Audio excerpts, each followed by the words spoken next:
toggle it back here so my sponsor logo pops up. I want to thank my sponsor Card Kingdom for sponsoring this stream. They are purveyors of everything Magic on the interwebs and brick and mortar if you happen to be in the Pacific Northwest. But most of you are going to want to click my affiliate link down below in the panels to go visit cardkingdom.com, where you get the industry-leading service, buy prices, sell prices, and product availability. Basically, if you wanted me to say, in the dark, I need this card, who should I go to assume they have it? I need this deck, who's going to have it? I need the best prices, who's going to have it? I need the best buy prices, who's going to have them?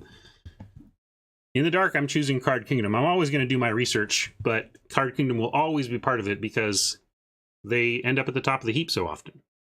Thank you, Card Kingdom. Now, let's draft War of the Spark.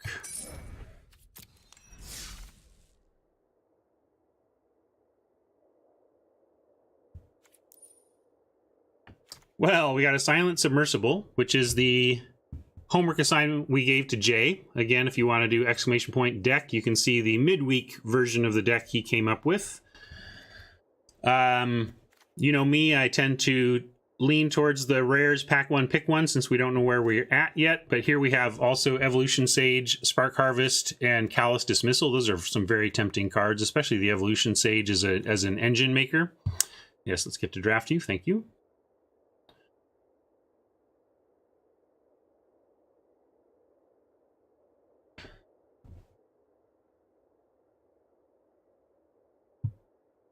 Yeah, I kind of am into the Sage as a first pick. This might be the gem best pick, but I'm feeling the Sage. So let's do it. And now I guess if we took the first, we got to take a second, right?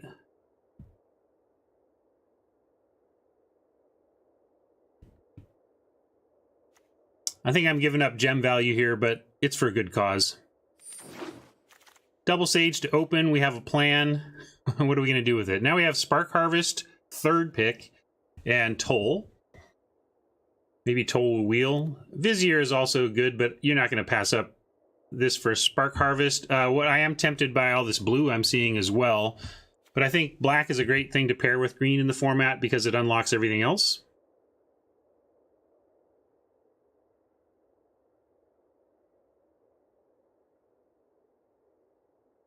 I don't know if I don't face a lot of blue-green, but I could see how blue-green good stuff proliferate could be good. You know, Evolution Sage, and then if you just focus in, I mean, with two Evolution Sages as our starting point, I think we just want to think about how to take advantage of that best. And certainly blue has a lot of things that end up with counters, but so does every color. Like, I just kind of want to take Spark Harvest here.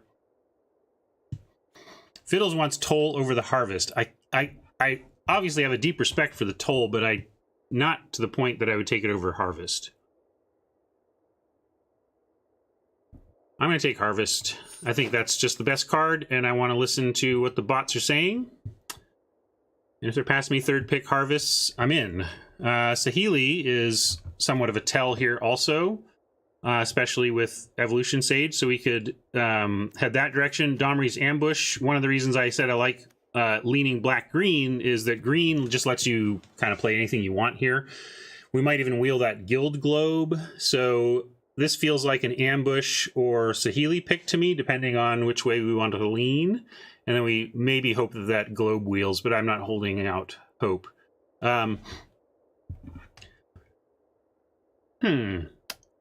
Deckmaster extension isn't showing as active. Let me restart it here. Say I never heard of ya. A rap burglar. Thank you, Rob.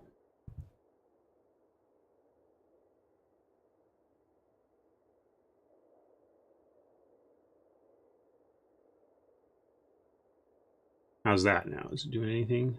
No? I'm getting mixed messages from Deckmaster here.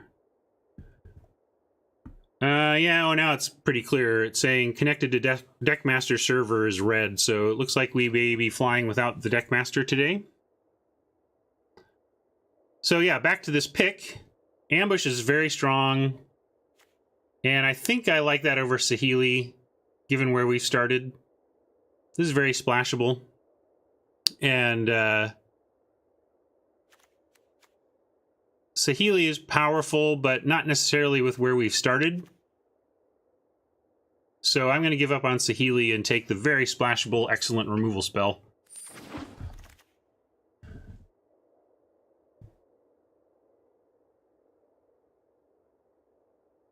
Finisher is fine. Contentious Plan is fine. Ceratok is fine. Maybe we take the Ceratok.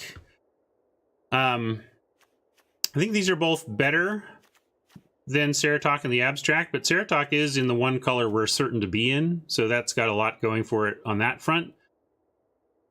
That being said, I would really love to play this Spark Harvest and go down the black-green splash good stuff plan. So with that, I think I will take the Finisher as the cheaper card.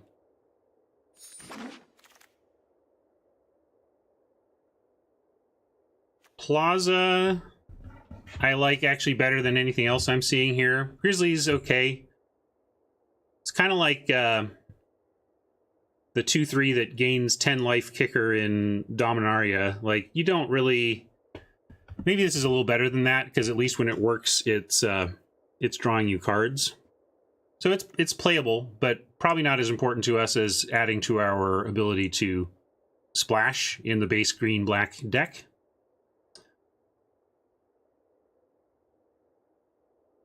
So I'm going to take Plaza here.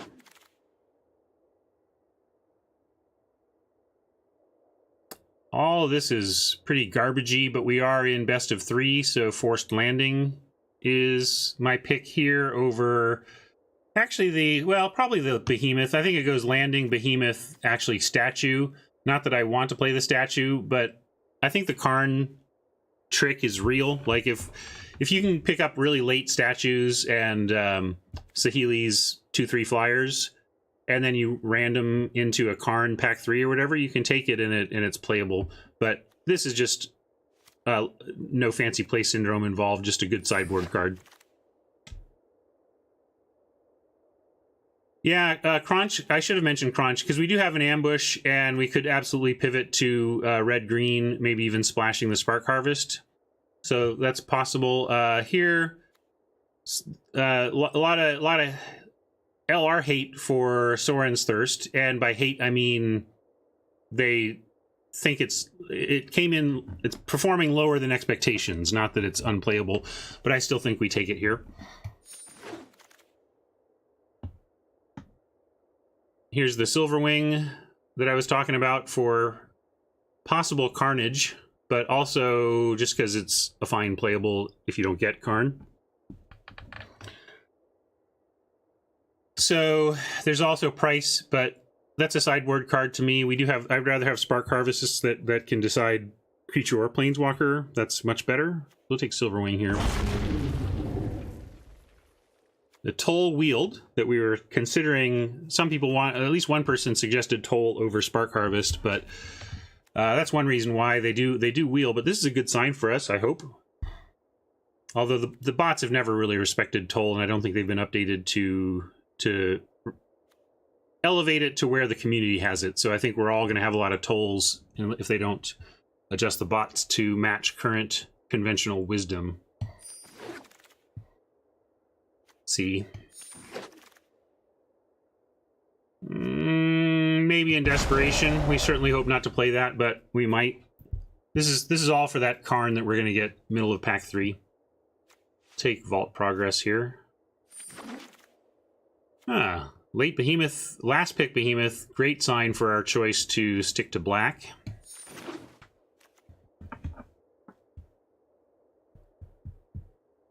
Real bummer of a pack to see this as our only green card. But if we expect, and also note that we didn't really see any other, we first picked Evolution Sage, second picked Evolution Sage, then got an ambush at somewhere, but we never saw a mono green card we were happy with for the rest of the first pack. And this isn't amazing.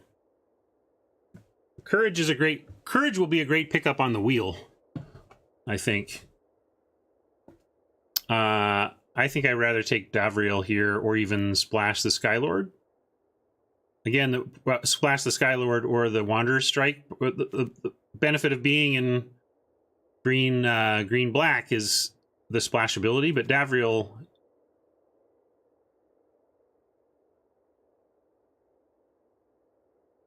I think Davriel is good enough to skip gems for. Good, evil, if it was a mythic, I wouldn't have. Side with whomever brews the best tea. Well, we have a clear Domri, I think, although it shouldn't assume.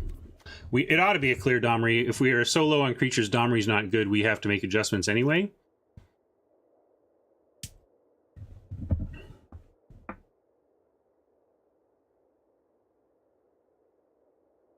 Yeah, we don't even know. This is an interesting spot. I love an outburst, but... Yep, there's Mowu, which... good buddies with Evo Sage. But... is that... oh, excuse me, I'm going to sneeze.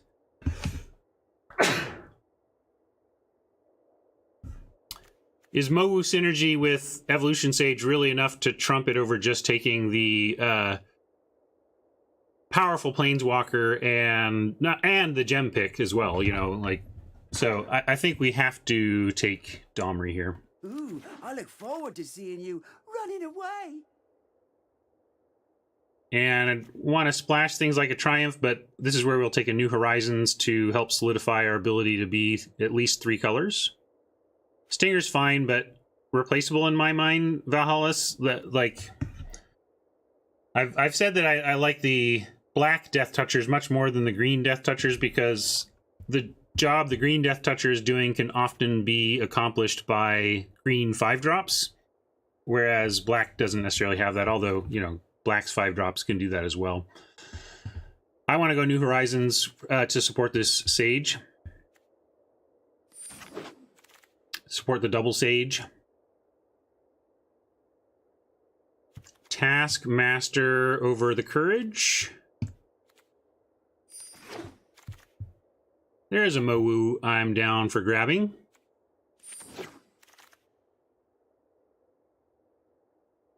Now we have a Nurturer or a Courage or a Stinger. I don't think we want Shadow Fugue or splashing things like 3/4. Nurture has fallen a little bit for me. I was really excited about it at first, but I think maybe it was partly my brain associating it with the 2/4 tap to make colored mana that was in Hour of Devastation, but that you could tap for 2, which is what made it awesome. So, but it's fine. You know, we are looking to splash, and I think we even wheel that first Courage. So I'm going to take the Nurture on the prediction that we get the. I don't want to play a bunch of Courages because you can get Courage Flood. But I'd play 1, and I think we're going to get it on the wheel. I do want to play a Courage. I just think we can get it later. And then we'll pick up a Crunch here.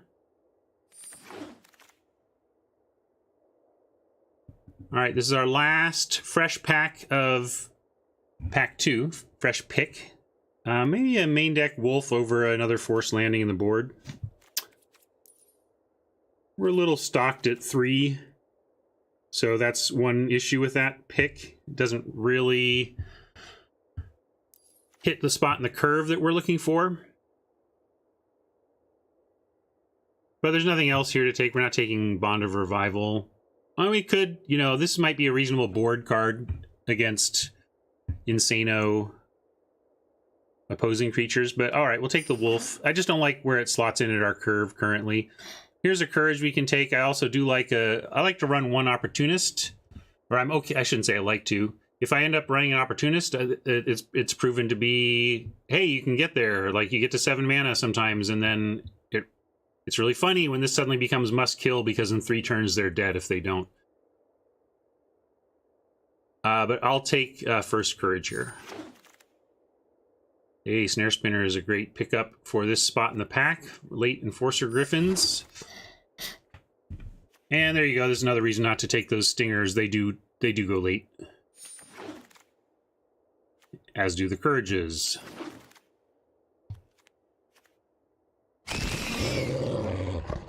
As do the Stingers. Well, Maybe we're in the right colors here. Third Evolution Sage, Leyline Prowler that we would dearly love, or can we get away with splashing Chandra?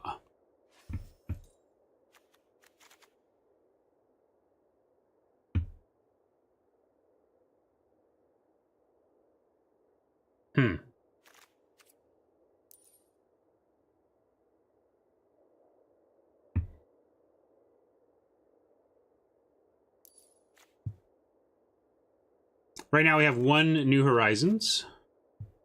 Wonder if I can get out of the way. Maybe what if I go to deck building? Is it better? Am I better to hang out up here? Maybe we need to find a new place to hang out during the draft. Maybe I can go in the upper left corner.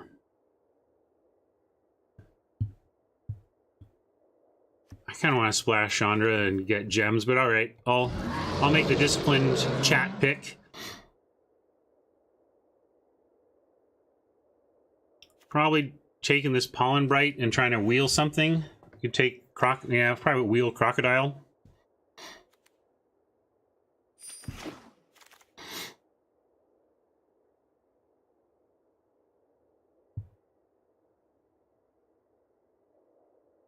D-Spark should be nicely splashable for us, right? You even got the Nurture and everything.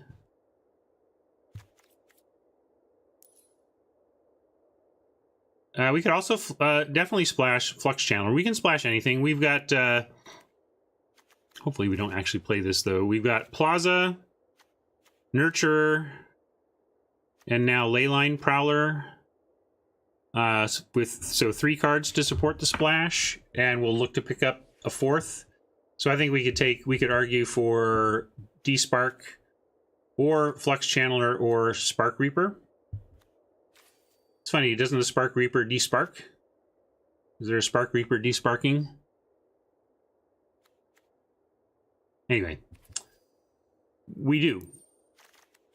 Here's a New Horizons. Oh, did I miss it? Sorry, there you go. We have 4. Good call. 4 splash sources already. That's great. So we can, so we're already well on our way to splashing whatever we want. We could splash Tybalt. Didn't bring up Tybalt as an option, but he absolutely is. Yeah, we're just jammed at 3.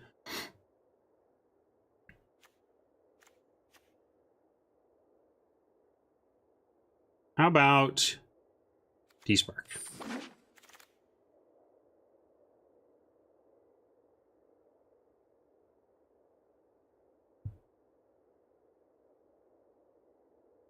Yeah, that's what I was thinking, Rob, but it's too... I need to play with it offline. I'll look at that later.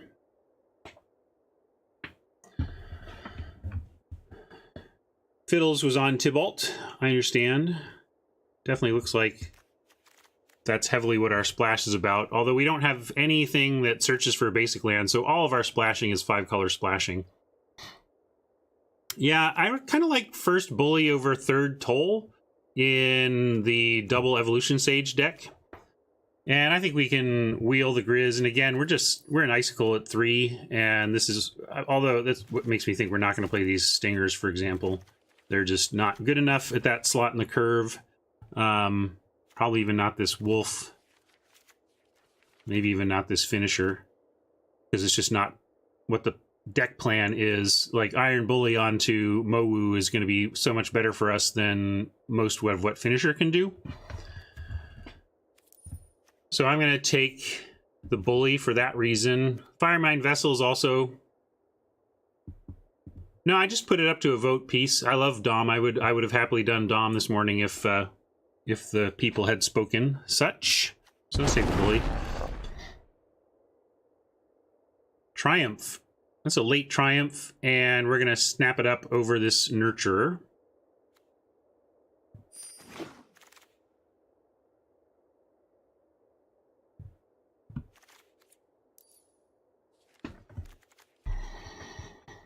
It's 26 cards. This makes 25. So we're already at, like... We already have a deck, you know? We're just looking for improvements now.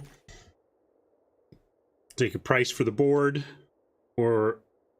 I don't know if we're playing 2 Courage, much less 3.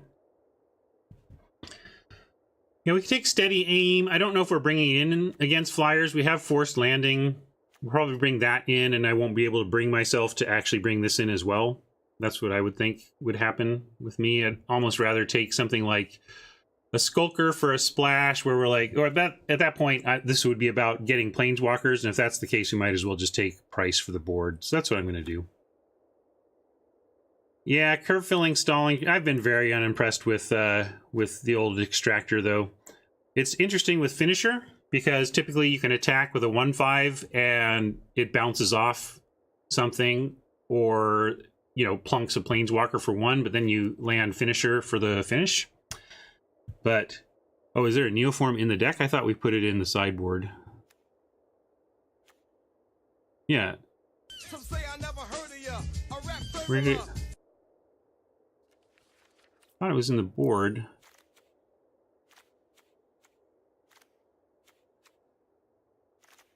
Yeah, where is it? Oh, it's in the board. There we go. Durr. Missed my board.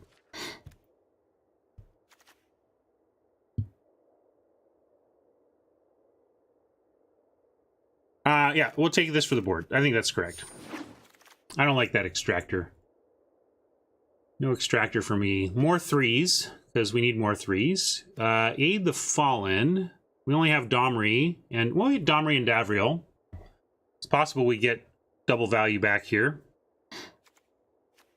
All right, we'll take the Vizier. Yeah, it's best, but these 3 drops of ours. I think we'll take a Croc.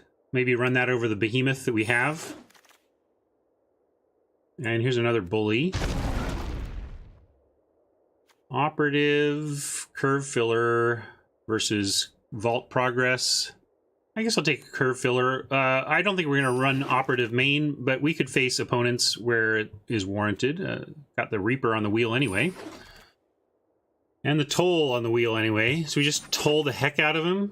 Is like running 3 tolls or whatever, like running 5 bounce a mass, you know, just one after the other and they give up. All right, I'll take a Charity Extractor for the board over Vault Progress. I don't think we're going to play that Beacon.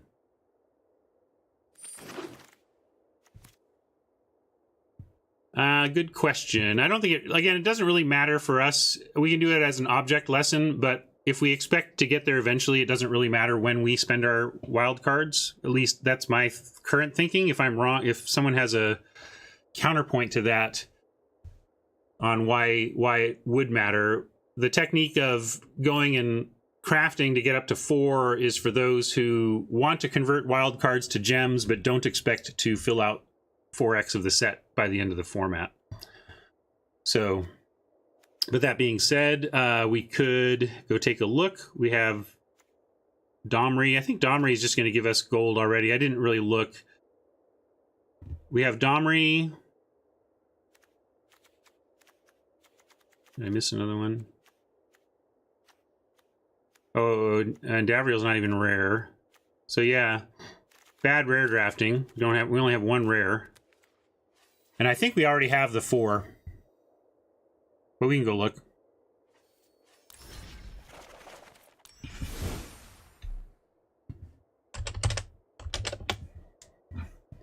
Yeah. So we're gonna grind some gems today.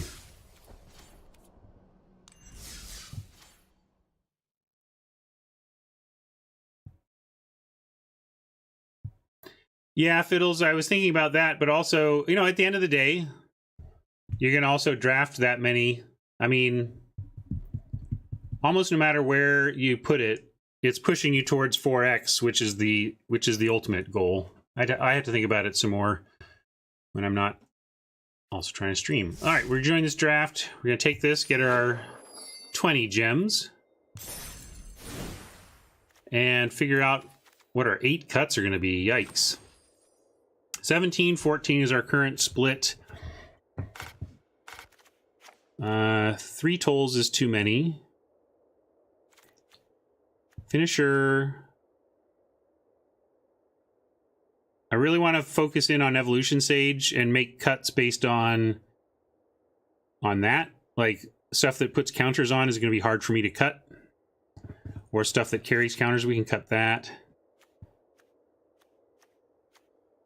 We even cut this Thirst in the name of our superior removal. Oh, Stone Blades is gonzo.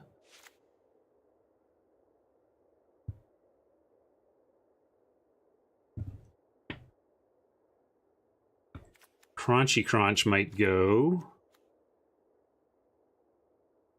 Yeah, I was looking at what triggers that, and the answer is not much.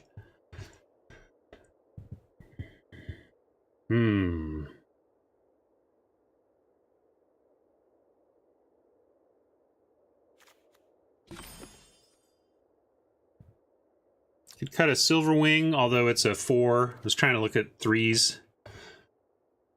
Yeah, maybe Despark is a board card. I kind of took it because it's so splashable and good when it's good, but if you're up against a low to the ground type deck, maybe that's a good cut. Yep, check that out. All right, we need one more cut, and I need a short break. So figure out our last cut and what we're going to call this deck, and I'll be right back.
Yeah, I like the Spark Reaper cut here. I've said before that I just don't find myself with the window to activate it as much as I'd like.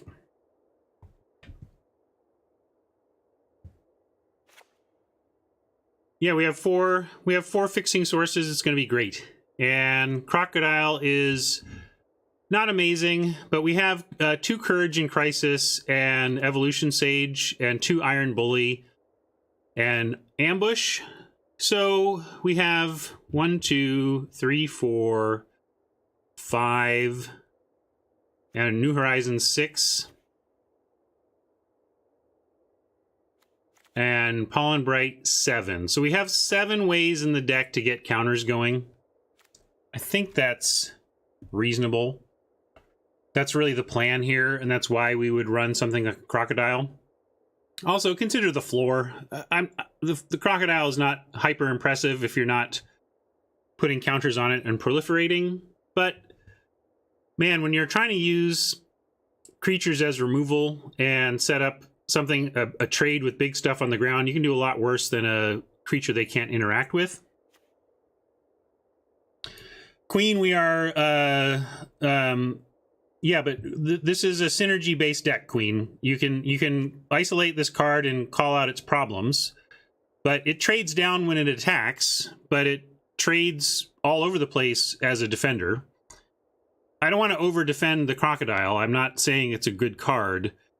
I'm saying its floor is not good enough, but its floor combined with the power of counters and proliferate in this deck brings it above the line over what? You know, so you're saying finisher? Well, this deck isn't really trying to do that. I mean, the finisher can be just generally useful, but we're really stacked at 3.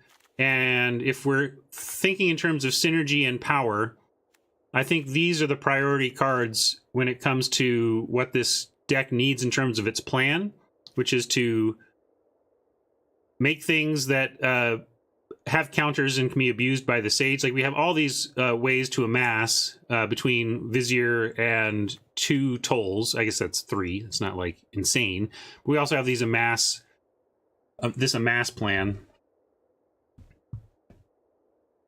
So, yeah, I'm not happy about this in general, but I think it's the right slot in here, and also curve considerations are driving a lot of these choices as well. Don't love the Silver Wing, but it flies. We don't have a lot in the air here, and we have Planeswalkers to both attack and protect, and Silver Wing helps with that. So that's where I'm at with all this.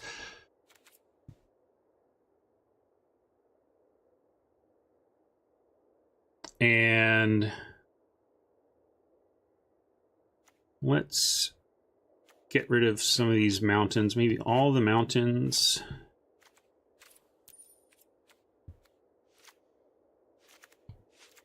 I think that looks good. Although maybe it even does deserve, like, I mean, we're just, I guess we might want a Taskmaster on 2, but we have a lot of black for that. Is that enough black? Is seven natural sources for being sure that we get, you know, Leyline Prowler out on time?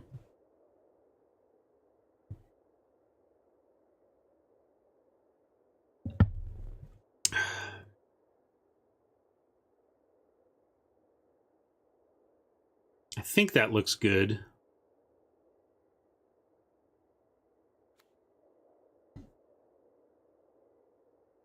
Oh yeah, Toll is good enough to put in every black deck. Our question was 2 or 3. And I think the revealing their hand and snagging a card is generally underrated too. It's a bad top deck, but it's funny how this card has soared into high up in people's estimations because of, presumably because of the Amass 1, which is certainly important, but I just find that forcing an opponent to reveal their hand and stripping a card from it has overperformed for me lately in Magic Limited. Maybe it's because power creep makes stripping cards of power all that much better. What are we calling this?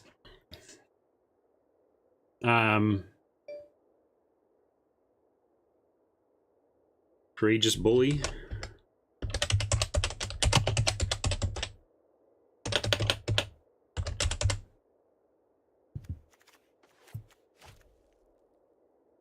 That'll do.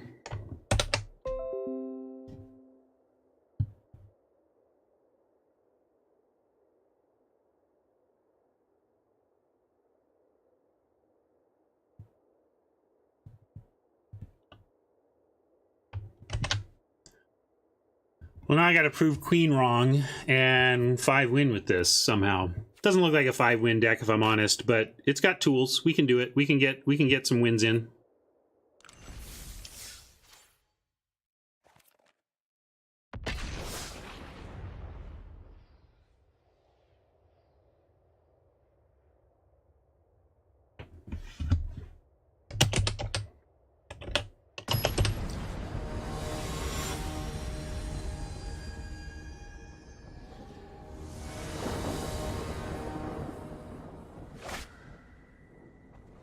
Well, then we're on the same page, Queen. I'm not saying this is a great deck, but it's got the tools to get there. If we can get a little luck. I see. It was turned off on this one. This is War Best of 3. And sorry for the delay. There we go. All set up. How are we looking? Great. Oh, it wasn't even on me. So Oppo is taking some time, it appears.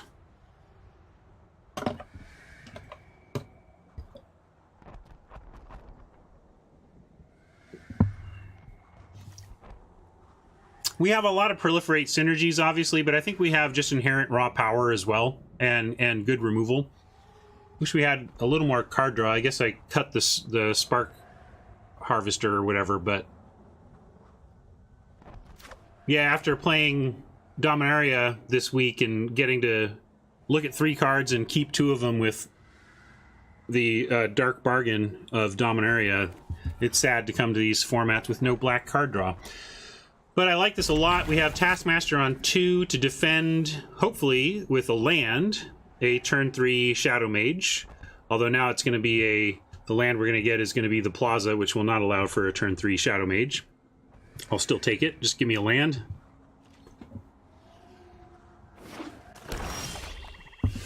All right, got our land, and it's even not the wrong kind. So our plan now is to go Taskmaster into Shadow Mage into Evolution Sage, play a land, put a counter on Shadow Mage.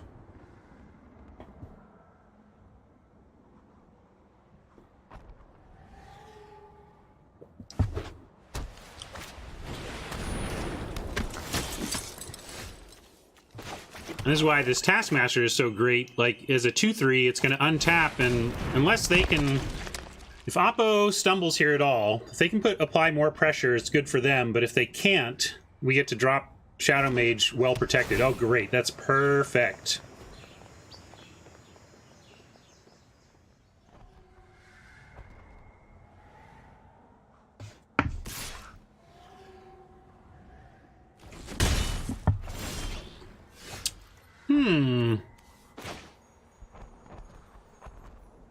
We could just toll now instead, but since we can't really be threatened, I'm going to go ahead and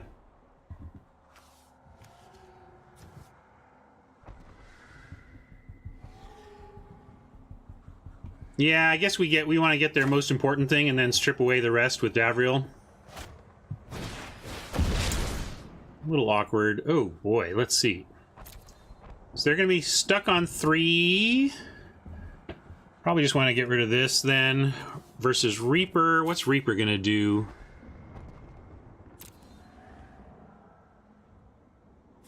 This kills our Sage.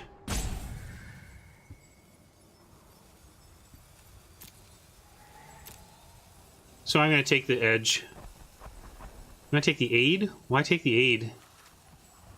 They don't have any Planeswalkers yet. It's a 1-for-1.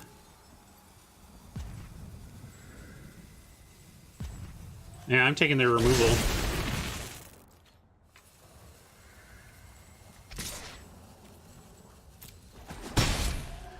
Huh. No, chat seems to think I'm way off and that aid was the correct discard there. If I'd seen a Planeswalker I cared about, I would have said sure.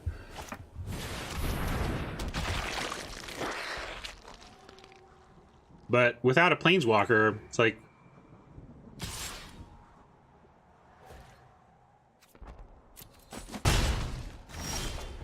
That's what I was thinking. We're going to get there with Davriel. We get to even... we can drop Sage here and play a land, and this becomes a 2/2. And then these are both well protected behind this. If they draw a land, they get to drop Griffin. And that's kind of not great. It may be correct to Shadow Mage to force that choice.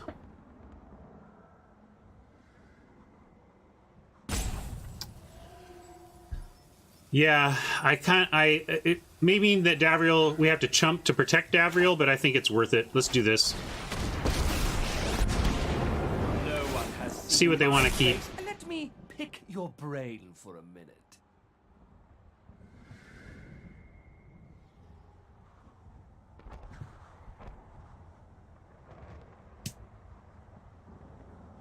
Probably they ditched the Griffin. I would ditch the Griffin just because you could get it back with the aid, ostensibly. But no, I understand. Actually, no, they made the right choice because their way out here is to draw a land and cast that Griffin. So I totally get it. It was a good play by Oppo.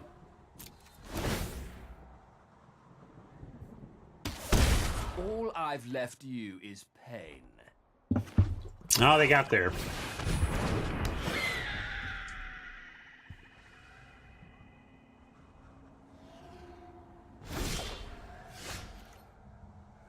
Some say I never heard of ya. A rap burglar. Thank you for the sub. Hey, it's Hexstar Dragon. I've been waiting for you to show back up. Thank you, Hexstar Dragon, who, as a thank you to me, sent me a game called Charterstone, which I have not played yet, but I have busted it open and looked at the bits, and I've given the game to one of my best friend's sons, who's an avid tabletop gamer, and said, figure this out so that we can play it together. So, okay, what are we doing here, though? We're gonna lose Davriel. Nah, I mean, what are we protecting Davriel for at this point? We play out a Silverwing to chump a Griffin so that we can...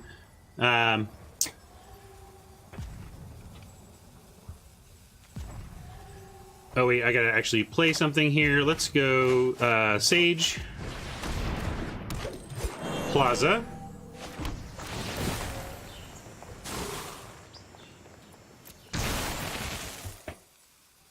and yeah, sorry Davriel, we could not use you today.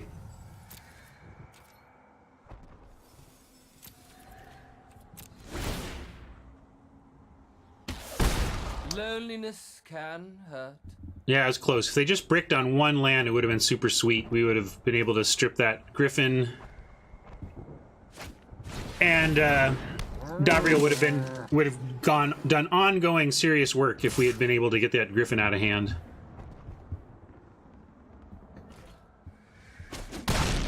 This wasn't part of our contract.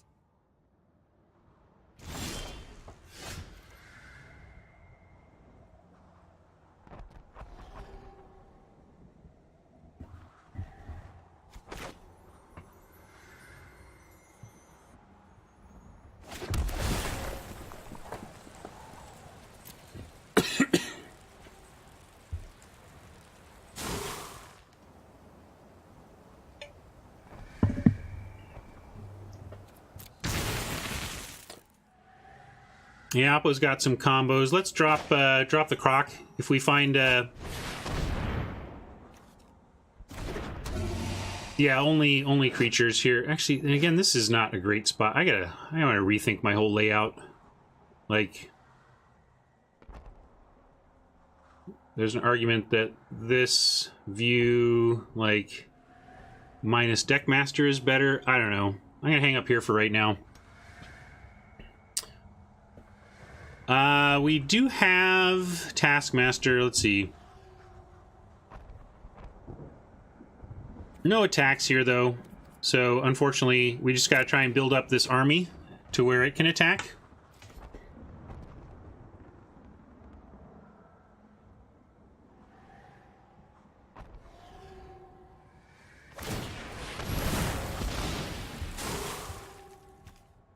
But yeah, there's your Taskmaster.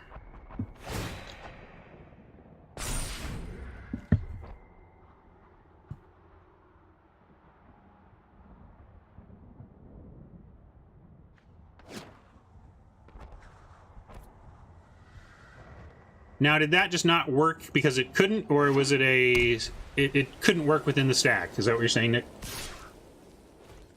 Oh, it stacked the triggers wrong, so it kind of cost Oppo.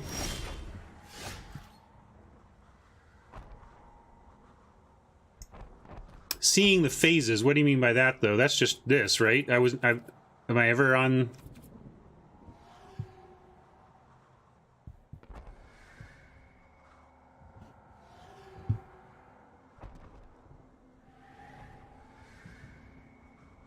Well, let's take a look at what they've got coming with the Silverwing, at least.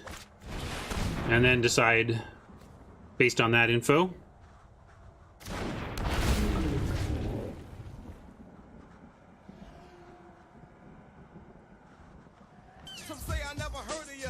rap burglar. Ah, so when you say see phases, you mean see the past priority buttons. Wow, another martyr. Okay. That's actually going to be tough for us. Well, let's see. If Oppo wants to Spark Reap that Enforcer Griffin, they could eat... Well, let's play a land. Then even that doesn't work.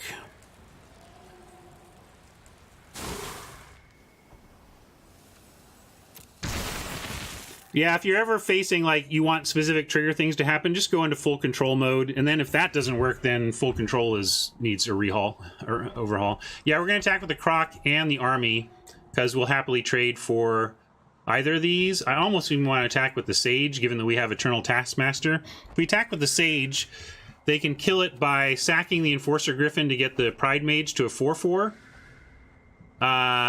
or double blocking. But we have Taskmaster to try and get it back, and we're closing in on the end of our ability to trigger the Sage anyway.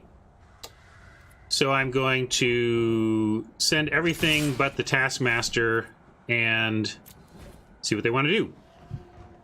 Yeah, all the views are weird. I mean, what I'm realizing with the trouble of this view is that I try to, like, show people what Eternal Taskmaster does. Look at that. See what Eternal Taskmaster does? And that sucks. So, a lot of things to figure out here. Yeah, let's worry about winning this match, and I'll fiddle with views later.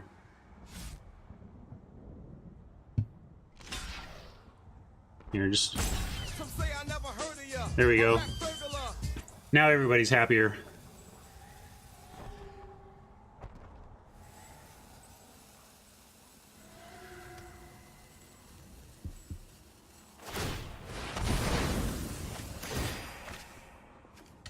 Yeah, maybe I should go to the upper corner.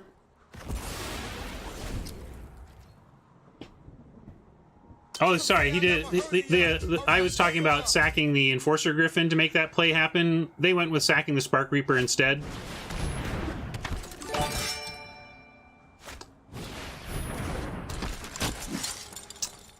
Thanks for those gift subs, Queen. Appreciate that. Or that gift sub. Didn't know if there was multiples. Oh yeah, it was multiples. Right on. Pride Mate is indeed annoying. We got removal. Let's find it. That ain't removal.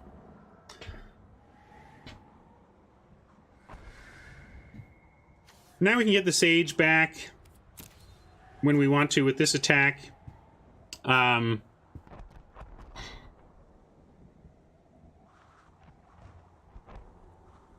If we attack with the Taskmaster now to get the Sage back, we're trading it. We're trading the Taskmaster for an Evolution Sage. And is that worth anything to us? Maybe not right now. I think we just send with the Silver Wing, and Charity Extractor says no sir to the 4/4, but we can still send the 5/5, and their options are all bad. It's either give up the Pride Mate, or give up the Extractor. I guess they could put these two in front. If they blocked with Extractor and Martyr, they'd trade for the Crocodile for only an Extractor, or and that's not bad for them. But also, we can't just sit here and wait to lose the race in the air. We're losing this race, so we need to force some action as well.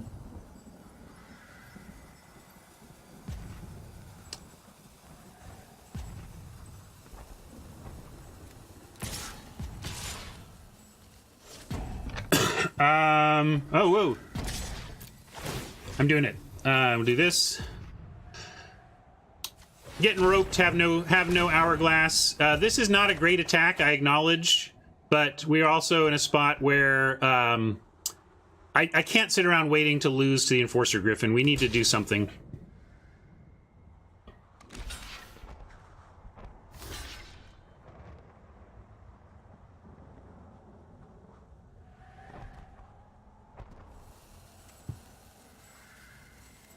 So I'll take out the Extractor here.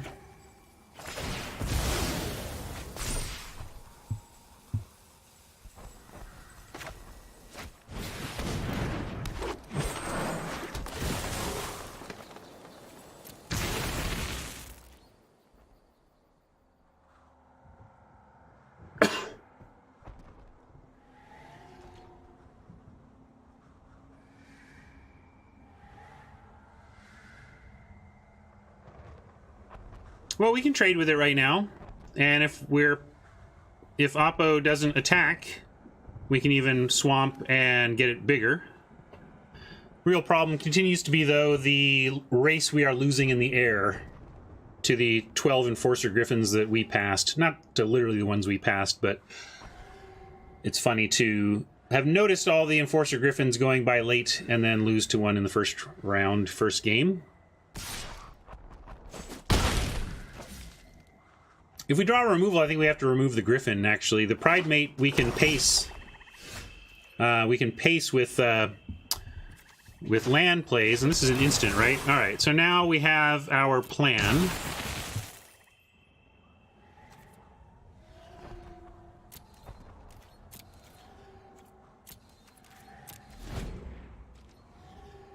Got a 2-for-1 ourselves here, or try. Don't even know that's going to work. Depends on what they've got.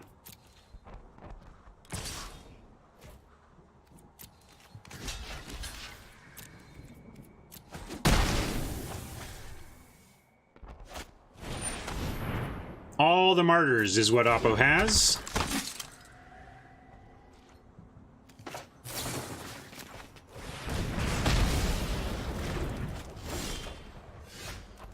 Nice.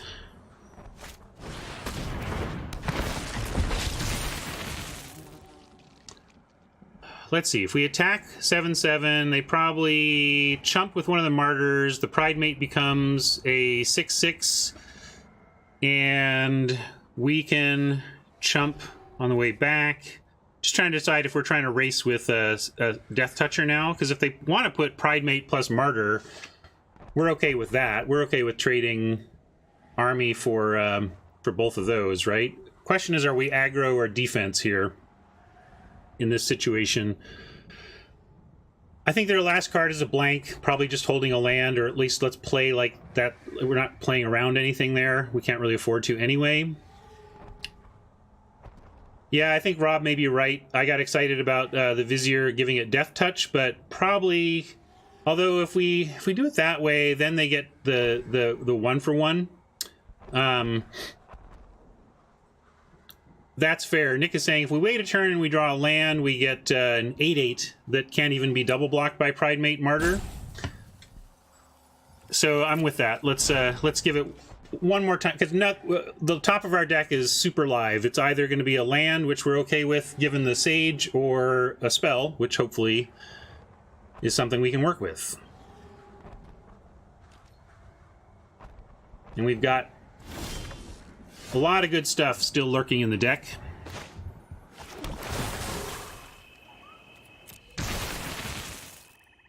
All right, now I am going to go for it. That was the plan. Let's see what they want to do here.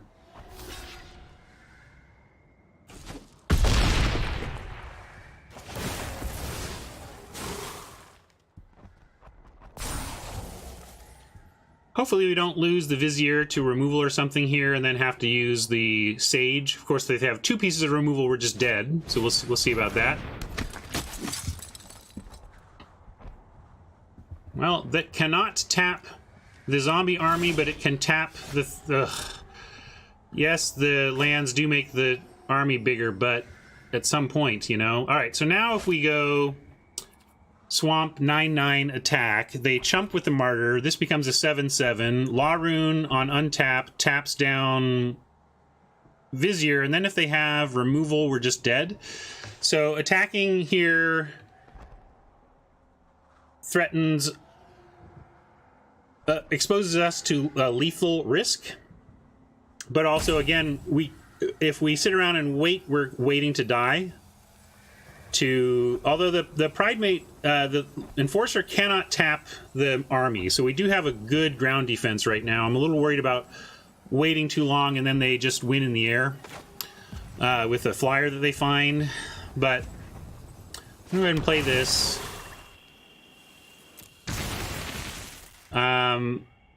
Yeah, let's give it another turn. We have good stuff. Let's wait.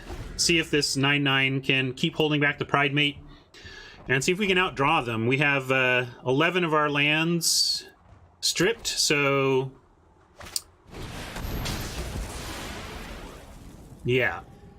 Well, they beat us to the punch. We were trying to find our removal. They found theirs. Now we got to put the Vizier in front of the... Or put something in front of the Pridemate. Well, actually, yeah, if they want to do this... That's interesting. Totally going to take this trade and could even go to 1. The reason we want to go to 1 rather than just chump here is that if we find something like Toll of the Invasion off the top and we amass 1, then we have something that cannot be tapped by the Enforcer and actually trades with the Pridemate. So I think it's correct to go to 1 here. Or try. We'll see if Oppo has anything.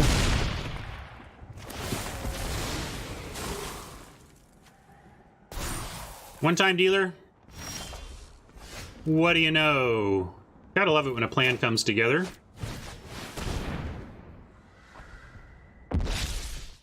And they're blanked as we thought. And we now have, although, yeah, we have...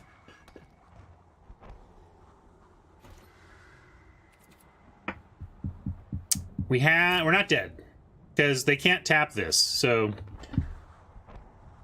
Oh, no, we are dead. Never mind, sorry. Was thinking of, the Law Rune was still tapped. So, my called shot wasn't that good because it was still a death sentence. But at least I was trying to think how to make my way through. I mean, it would have been no better to be up against this attack with nothing. Tried to find a line, but it was not one. Too bad we were 1 life off, because yeah, if we were at 2 life even, we get to survive there.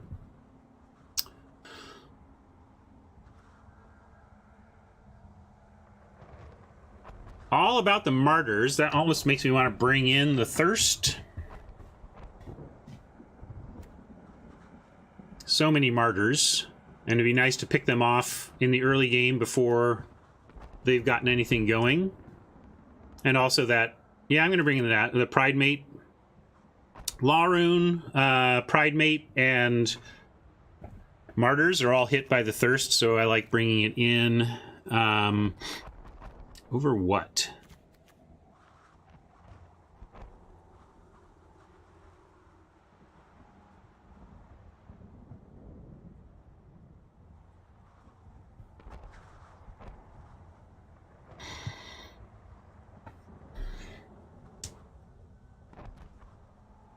Yeah, flyer removal in as well.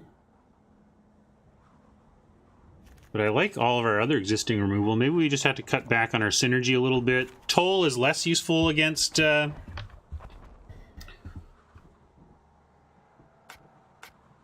I want to keep the Silver Wing as well, I think. I mean, I got to cut something. I get that, but I don't think I want it to be the... All right, got 30 seconds, 30 seconds, 30 seconds.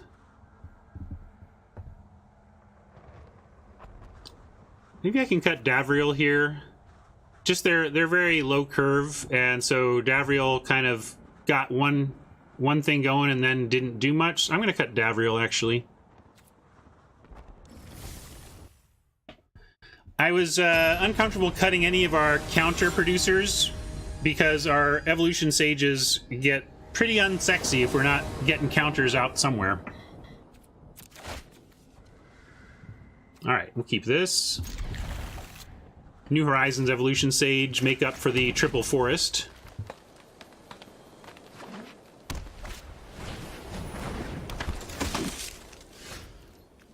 Quadruple Forest a little much.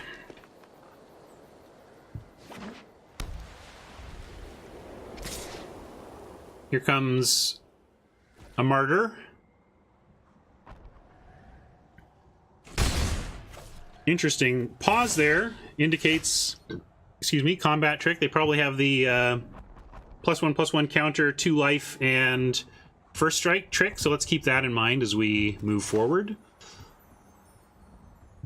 I'm going to go with Sage to start. Maybe yeah, we got to use this Horizons to get counters going.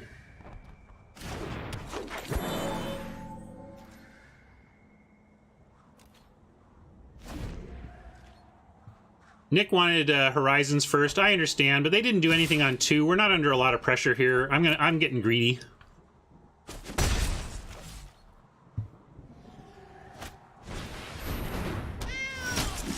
Ugh, the forests are killing me though. Especially since this cannot actually cannot cast ambush on its own. So let's make it big though.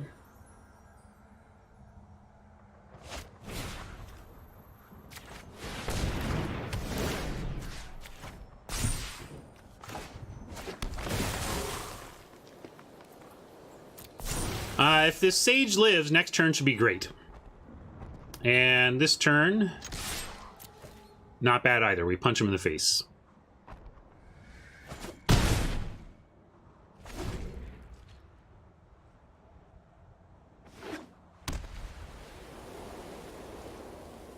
Dark Star stuck on white, it looks like.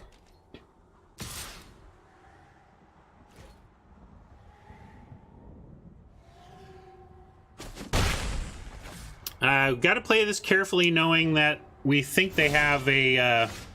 we're pretty sure they have the plus 2 plus... No, +1. So it's +1/+1 counter.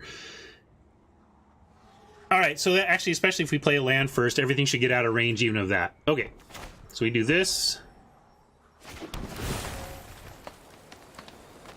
Oh, maybe I shouldn't have done that first. Sorry, because... I wanted... That would have put a counter there. Yeah, that was sequencing, man. Sequencing in this set is hard, but I wanted to get this out of range of that. Yeah, sorry. Sequencing's hard.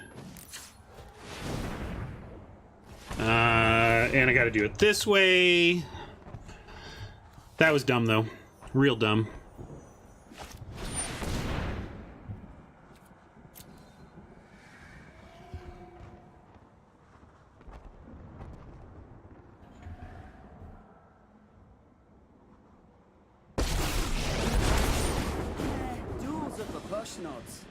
Let's just fight. And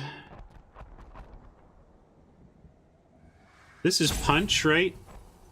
Yeah, this is punch and this is fight. So we get them both.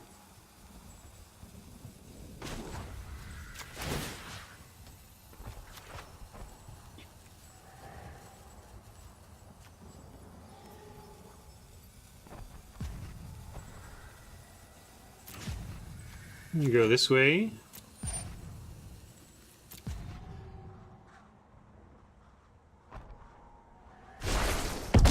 Are there many?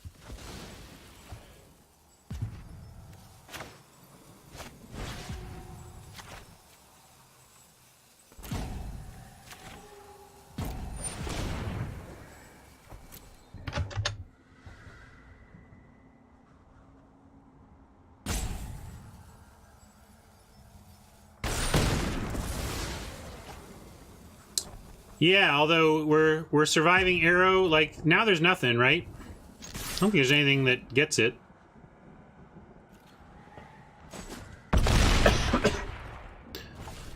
So Domri should have another counter, but not the absolute worst thing ever. And here we're just gonna go up. Oh, I wish you could see your face while I'm beating you.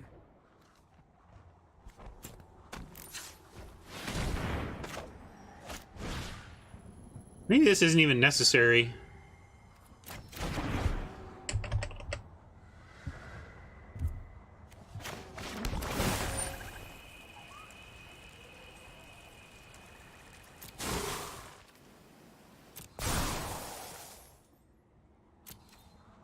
Alright, it is because then we win. Let's go ahead and win. Winning seems alright. I'll try and not make that mistake.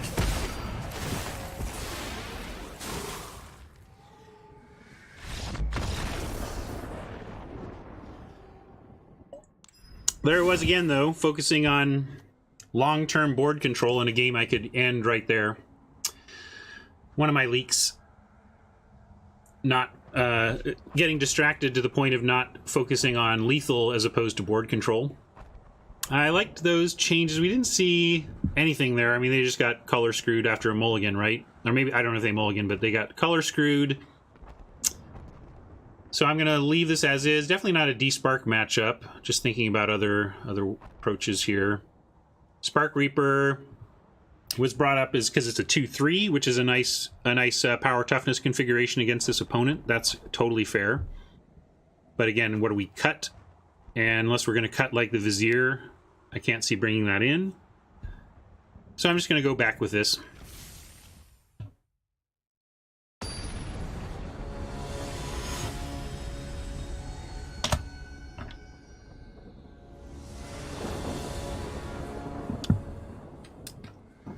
Well, Snare Spinner might do stuff for us based on what they end up showing in terms of flyers. We'll see if keeping that was a mistake, but I just kind of like protecting our Planeswalkers too, or Planeswalker. We don't have 2 now in the deck. We'll keep this easily. This is great.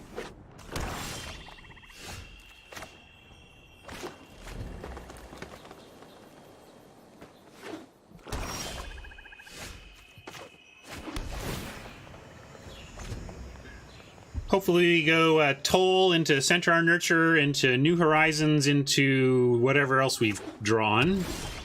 But Oppo doing nothing to start is pretty great for us, and we'll just see what they're up to.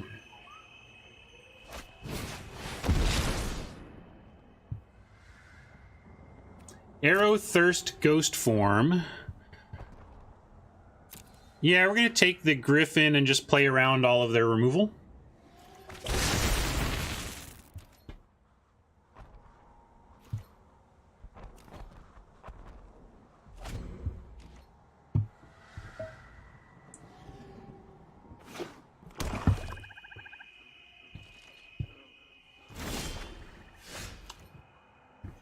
There's the old Snare Spinner that Nick was suggesting could have been a cut.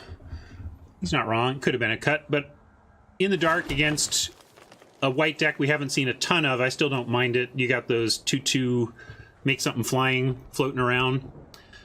Here, though, is a pretty simple Nurturer. Let's give him a chance to use spells on this army, though.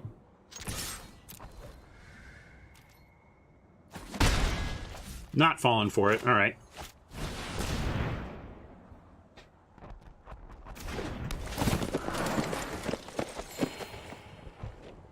Yeah, there's the 1/3. You don't see that quite as much as the 2/2 for 3, but yeah, it's also imminently blockable. Shriek Diver sometimes shows up as well.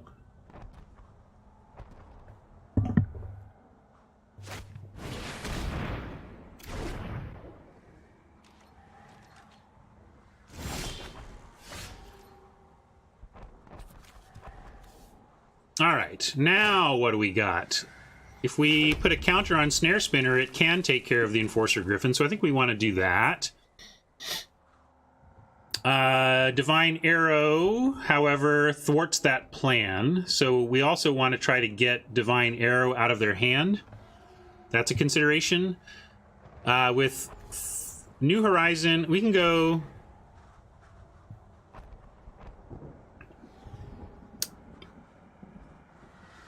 Let's go Vizier. I'm going to save this plan basically because I don't want him to see it. For Snare Spinner to work, we need to get this arrow out of hand, and I think possibly making Vizier here.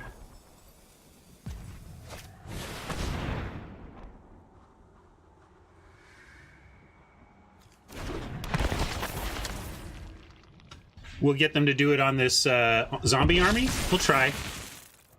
Yeah, we could attack with a Nurture to try and draw the arrow as well. That's totally reasonable. We have all of our splash. Let's do that. Yeah, we'll send both. That may bait out the Thirst, but if we attack with both, maybe they come at the Nurture.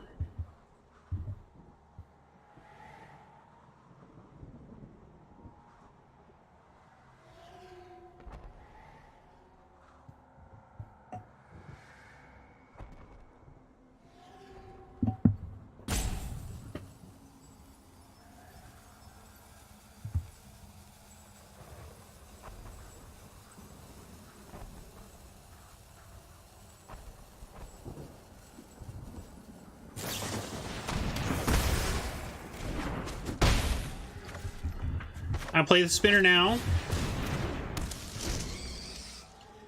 We also have the backup case of Triumph plus spinner as a 2-for-1 option.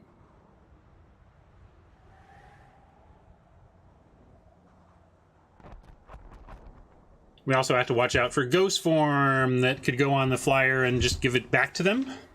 Of course, the snare spinner doesn't die, doesn't trade with the Griffin if we get a counter on it.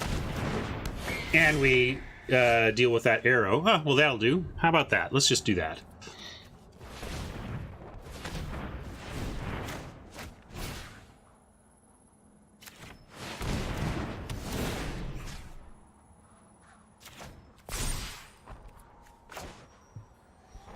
Reset press makes it easy.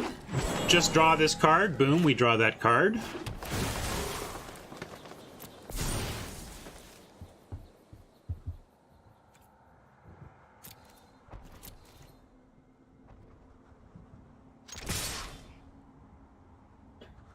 Actually, I like going aggro here, and then... Oh, no, we can't. I can't attack with a Nurture and finish it off.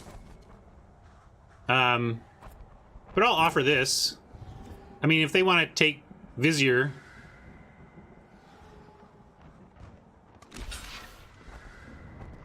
Sure.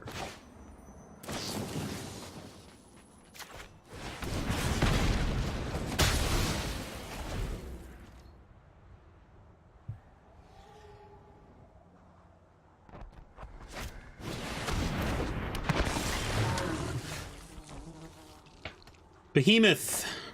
Well, we found land to get the snare spinner out of Behemoth range, and we're ahead enough to attack here. Huh, I don't know why. Vaporkin, you're not the only one I've heard say that. I don't know. Obviously, not tech I am in control of.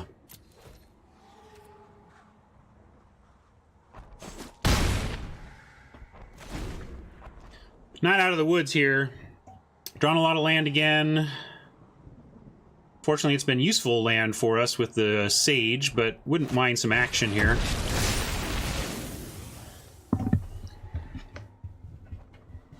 Probably taking 5 now and have to stay back on chat. I'd wager mostly Americans in chat, but not all.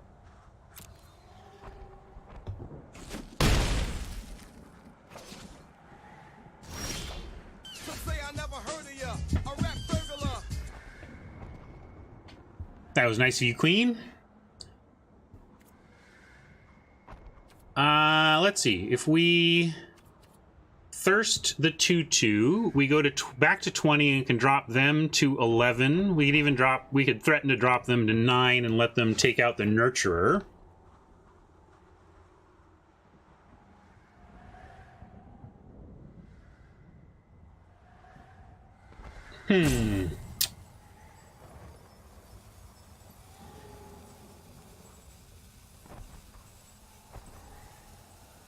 Just keep the pressure on. All right. That feels like a weak thirst. But also, if we don't thirst, they can use arrow plus army to take out the spinner. All right.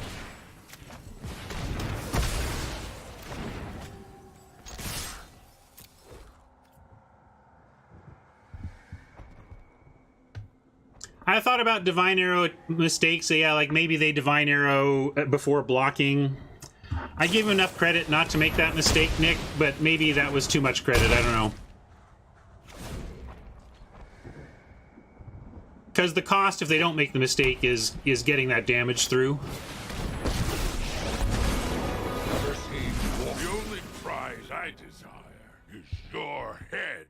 Well, she ought to put Ghost, or they ought to put Ghost Form on Angrath, I think, because I'm going for, yeah, what are you going to use Ghost? Maybe they have another arrow? Like, what is going on? That stinks. I'm going to hold that now because we do have a second Sage in the deck. Can't sit here doing nothing, so we go at Angrath. And I feel like we're going to get arrowed out of this, because why wouldn't they play this Ghost Form if they didn't have something to do here? But we got to try. No, looks like it didn't. Okay.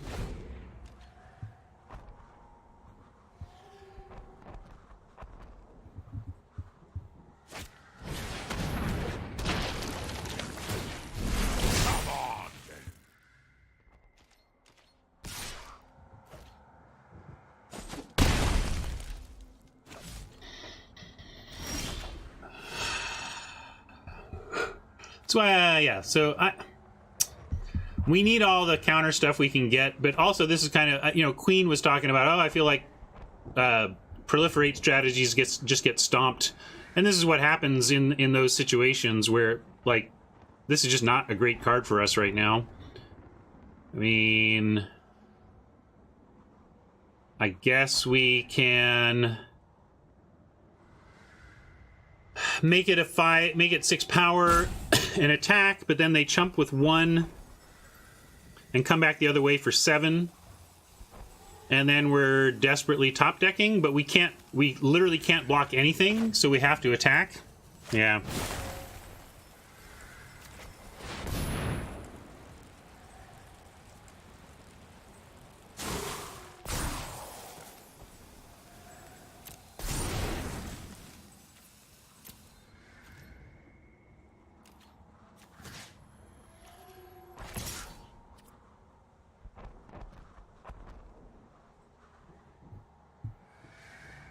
Yeah, that's all we can do.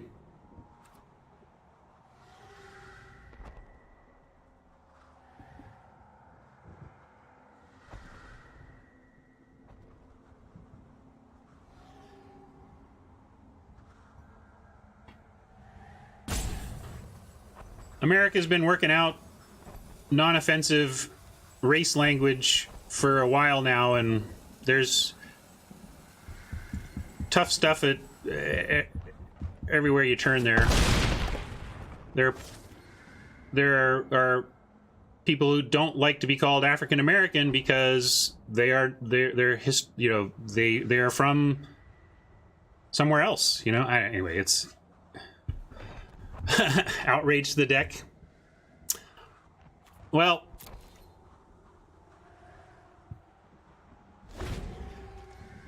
pretty dead.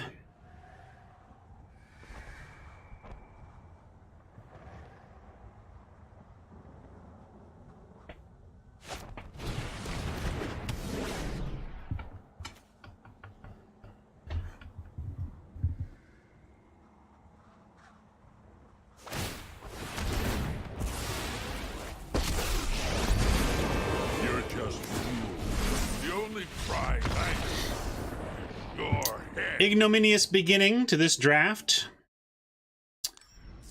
Made a couple of suboptimal decisions in there, maybe an outright punt, but I think in the outright punt situation we won. I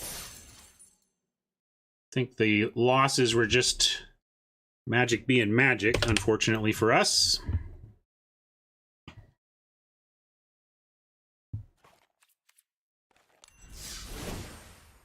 Just taking a look at the deck again now that we've spent a game with it. I still think it looks fine.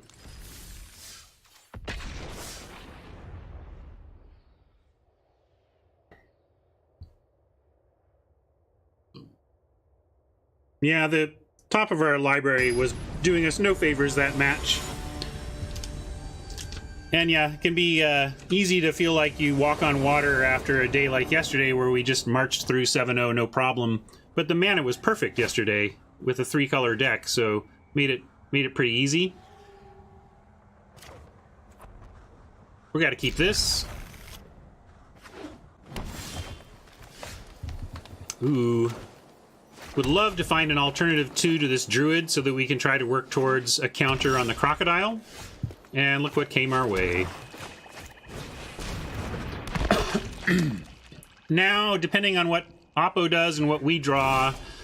Oh, great. Even better. Even better. I was like, well, I'm probably going to pass without playing the Druid to avoid having to do that right away, although they really do the same thing when it comes down to it here. But this is much better. We get to play this on curve.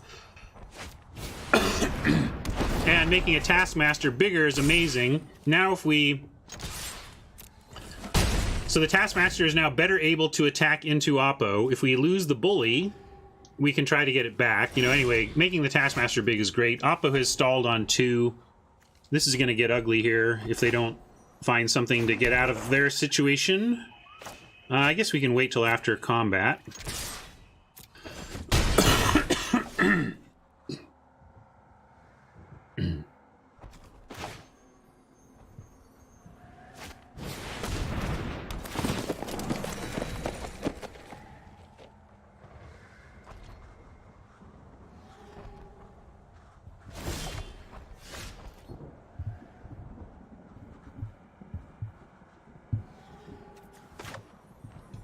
Alright, I think we just get this one for free. I mean, sorry, Oppo. Sucks to be you this game. We've all been there. But now we get a Domri. I'm going to do Domri cast Silverwing after attacking with these 2. Maybe I should not... I should just be attacking with everything. But I like this play too much. I'm crazy. Wait a minute. Oh, I wish you could see your face. Maybe I should be not showing stuff, Nick, but I'm also not one to tempt fate. I mean, what are they going to do to play around Domri? I don't care. Like, what? How are they going to sideboard differently because they saw Domri? Bring it. Oh, right, I forgot Domri's passive. If I was going to play Domri, I should at least play Domri correctly, huh?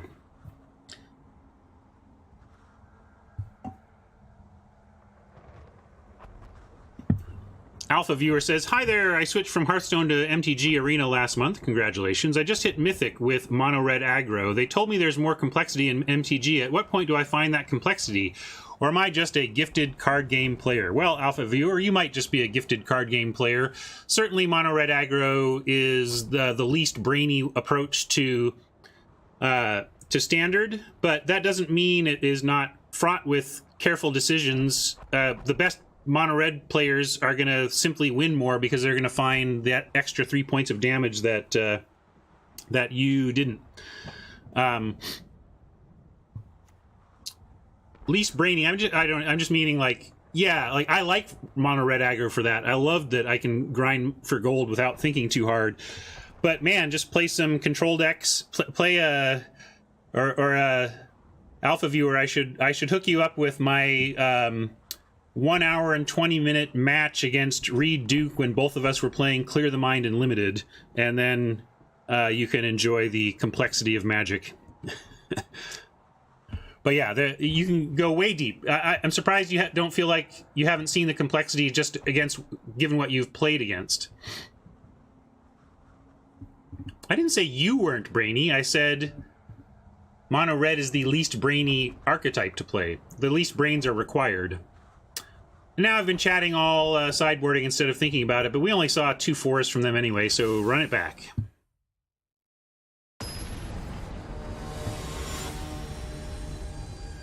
Yeah. The brain power a given deck takes is not a reflection of the brain power of the pilot who chose it. Sometimes it's just the right choice.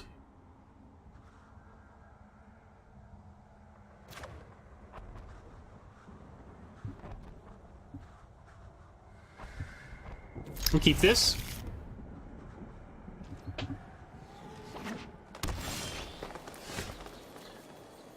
Seriously though, Alpha Viewer, if you go to my video tab, there's a bunch of different Wow, I'm good. I mean, you think you're brainy, Alpha Viewer. Try that. Just... scoop! And it worked. Well, now we can take a second to chat. Anyway, I'll even go find it. Here. I'm going to go find it. I'm going to go to my own video tab.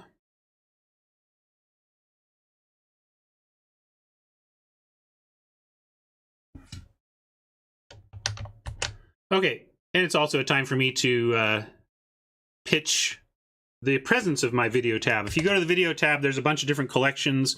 One of the collections is great games, and in this case was a great match. And this was intense. This is one of the most intense matches I've played, playing against future Hall of Famer, right? He's not in the Hall of Fame yet, but he effectively is. Reed Duke, playing a mirror match in Allegiance Limited that took forever and was brain-breaking on many levels for me. So if you want to see at least one place the complexity of Magic can go, give that one a try. And also, in general, try Limited. You know, you're here. I'm a Limited-focused channel, and I think Limited produces the kind of mental challenge that you are looking for, or saying, "Hey, I thought MTG was deep. I've been playing nothing but mono red, and I'm not feeling it." So, yeah, great. So, yes, right. Limited is, there's two main ways to play Limited in Magic: draft and sealed. In draft, you draft entire booster packs, and in sealed, you just open 6 and make the best deck you can.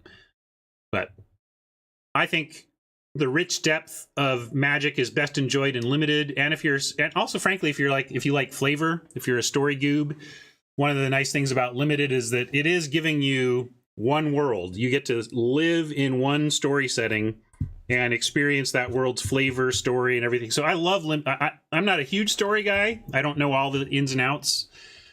Our buddy Nick there is a huge story guy. He's contributed a lot to Magic's storied story history, actually. But I really enjoy the fact that Limited stays in one world for you to enjoy.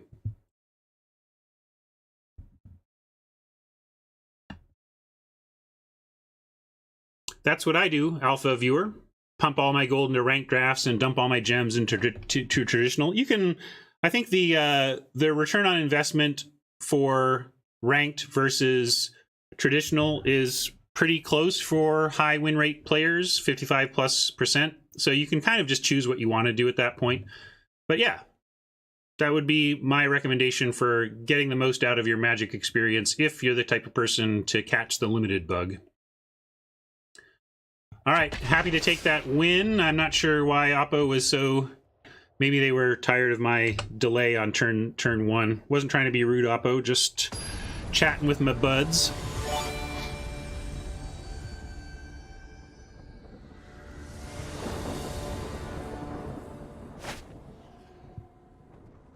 All right, this looks good as well. Another place where we question whether we want a Druid on 2 or not, but we're going to keep for sure.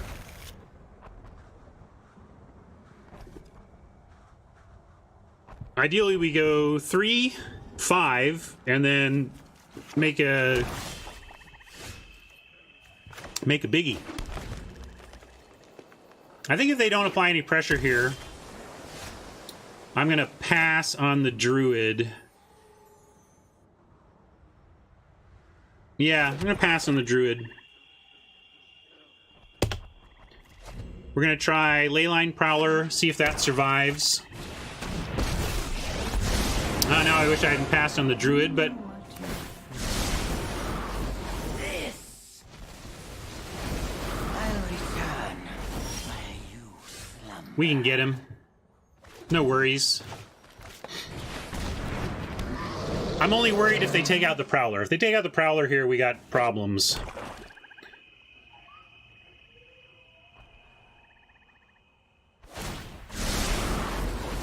Behold.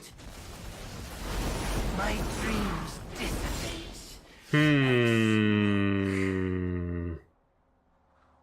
That is awfully suspicious, awfully suspicious mana left up there with bad quench around. Not sure I want to run Ward Scale Crocodile into bad quench. We could try Iron Bully. And then let's do Iron Bully onto Prowler. If they try to counter it, then we can...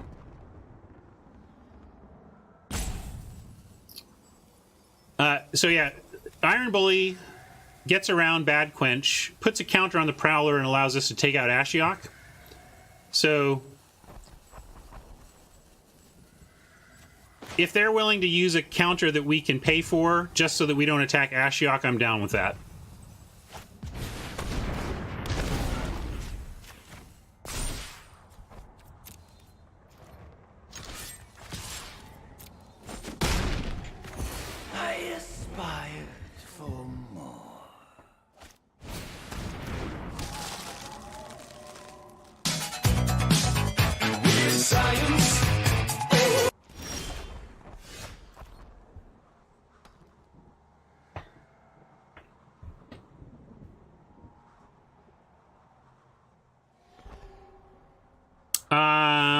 Okay, we now have 5... we have 6 mana available if we want it. But I think we just want to get the Croc down now and send in the Prowler.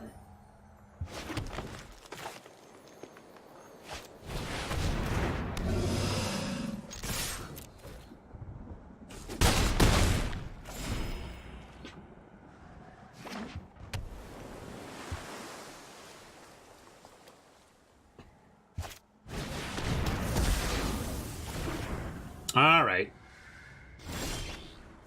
Well, it looks like it didn't matter anyway. We still get a great turn here. We get to, I guess we want to Iron Bully and then Courage, and then next turn Proliferate, right? And next turn Scorpion Proliferate. Yeah, all right, I like that. So we're going to go Bully on Bully, and then Courage on Croc.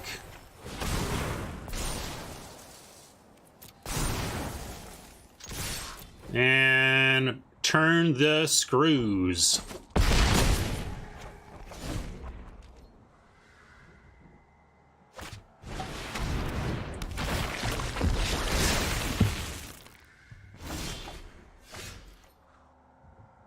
No land to even make this relevant yet, but it's nice that our future land draws will be relevant. But we're going to start Vizier into Proliferate and see what Oppo thinks of that.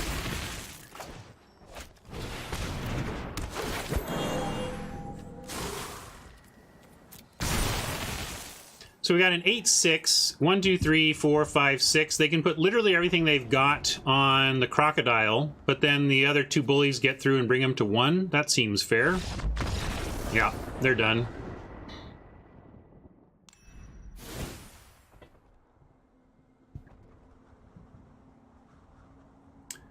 We saw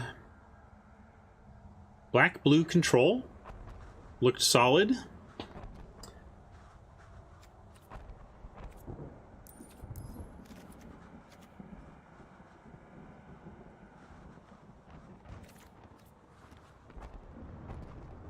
Might justify a forced landing. Can probably expect them to have flyer. In fact, they at least had the army as flyer. Might want to run one of those.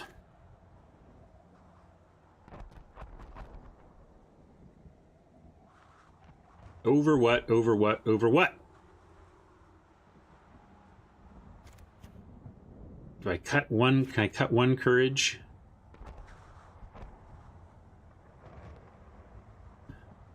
Nurture supporting our splash is the thing, which is valuable enough that I want to keep it. I'm going to just do this. I wasn't sure from the deck building whether I wanted 2 courage, but felt like we were low enough on +1/+1 counter making to justify it. Yeah, this doesn't look great, but we're going to keep. At least we got D. All right.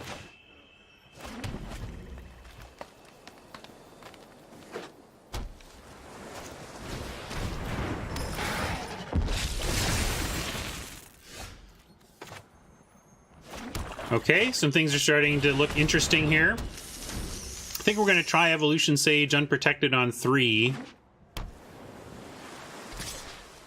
I'd rather do that than, like, nothing. And if they want to trade Spinner for removal or whatever, that's fine. We got other stuff. Okay, perfect. We're going to bring this out instead. Ideal draw. An alternative 3. I cast it right into no escape mana, but it's okay. I also was cool if they wanted to no escape there.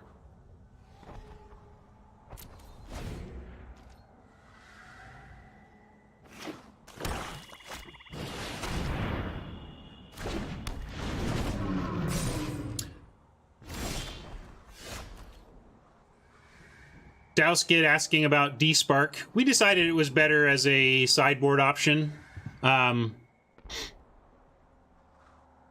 It can be a dead card. I guess we go...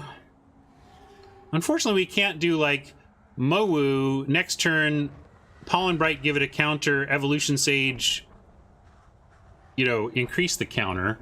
But we do need to play Mowu here. It's just that we don't get exactly what we want out of it next turn.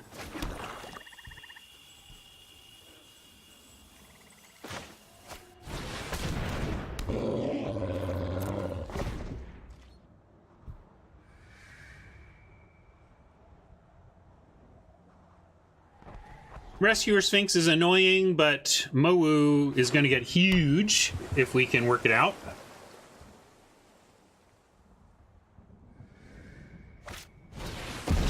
Oh, Toll. Toll is so rough. Will they take the Druid? I kind of want him to take the Sage. Yeah, we could put counter on Spider as well to deal with the Sphinx. But I think we're going to have to go with Mowu. Well, maybe not. We can block the Rescuer Sphinx. We don't need to put a counter on the Spinner. Right now it trades for the Sphinx anyway. All right, that's not a bad follow.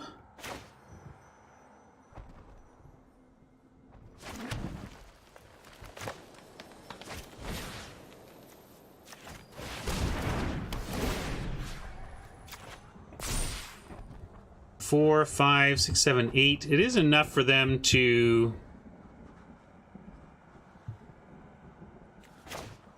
block, unfortunately.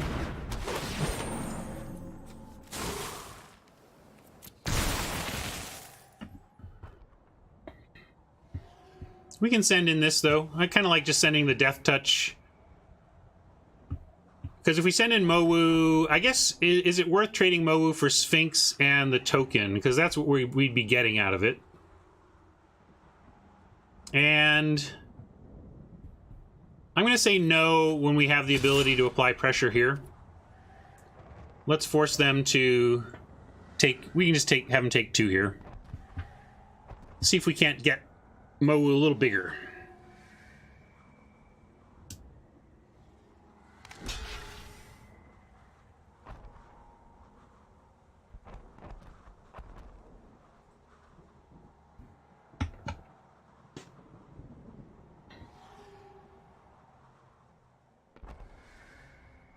I can't believe they're not just taking 2 here. That's what I would do.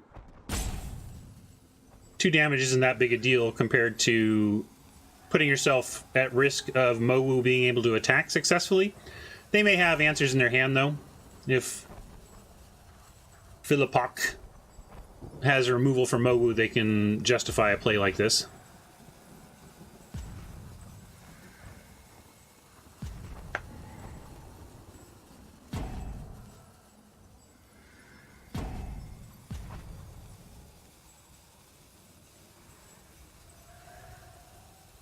Seems like it. Like, why would you leave yourself so defenseless against Mowu unless you had an answer?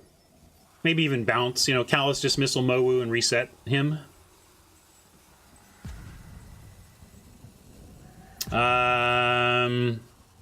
Things are turning white, so apparently they are not... It's not like they're AFK here. But they're just going to let this time out.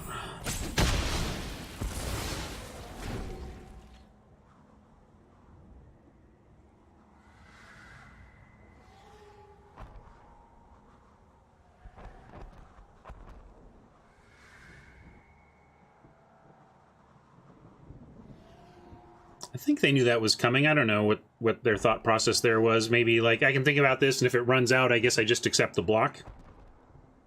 Maybe they are... I'd say they are AFK, but we saw the old white highlighting to indicate that some mouse was moving around up there. But so far, it's auto-passed everything.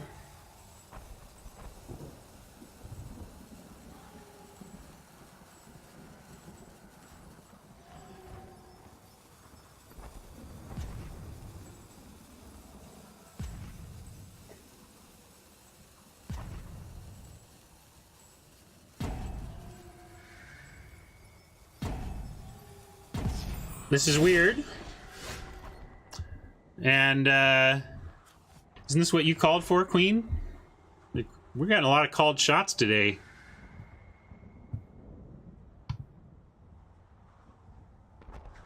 Well, this is an instant, and clearly we didn't have it last turn. they're going to know that. So I'm going to send in with Mowu and have Chandra's Triumph at the ready in case of shenanigans. Yeah, it could be. They had to minimize because, but still, like, there was indications. I don't know.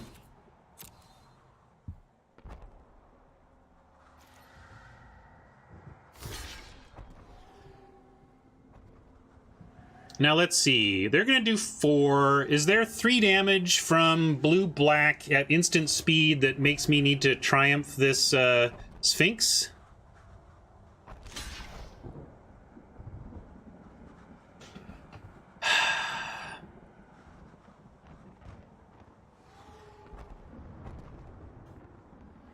Cruelty, sure. Sure. Well, +2 indestructible is no big deal because they need to do that now. The question is 4, 5. Yeah, this is pretty thirsty, isn't it? I think we have to Triumph here to make sure.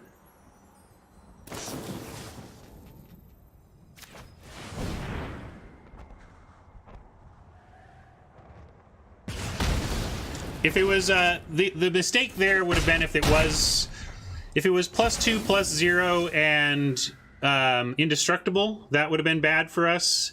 But the other stuff, but there were more things that punished us for failing to kill that thing off. So I did it. Yeah, and we saw that they had the -2/-2, although that is not an instant, so they couldn't do that. But there was enough going on, and we're going to keep the land because we have sages.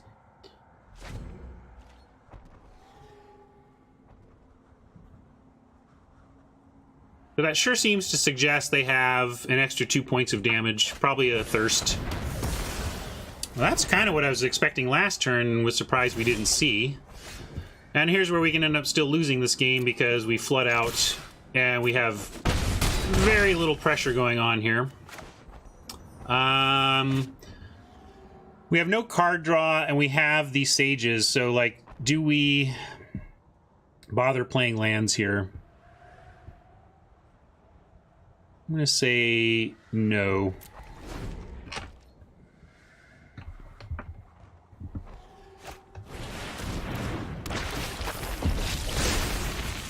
Come on, action, please.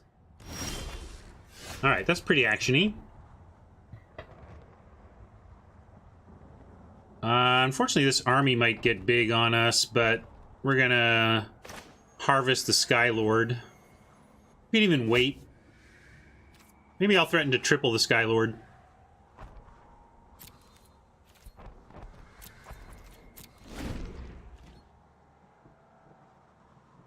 Playing the mountain is not about Oppo knows we have it.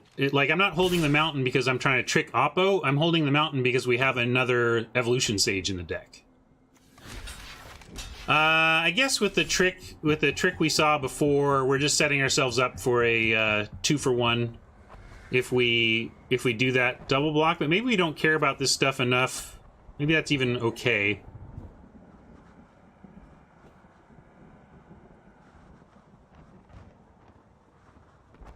Sometimes you have an 8-point life lead and a creature advantage and you're still losing the game. Right now, we're losing this game. But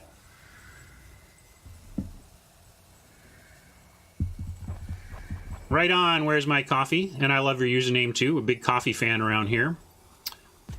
Yeah, well no, we think it was a trick based on, yeah, I'm gonna say no blocks as we figured this out. When we made the play to kill the Rescuer Sphinx, it was because we felt that something like a Sorin's Thirst was out there impacting. Now we can play Leyline Prowler.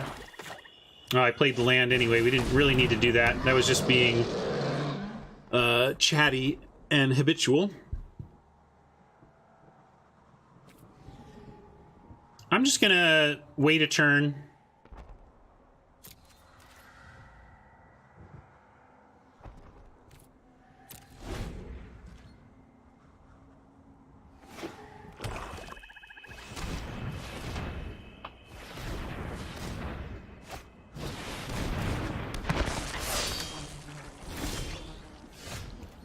Alright, now we can do some stuff.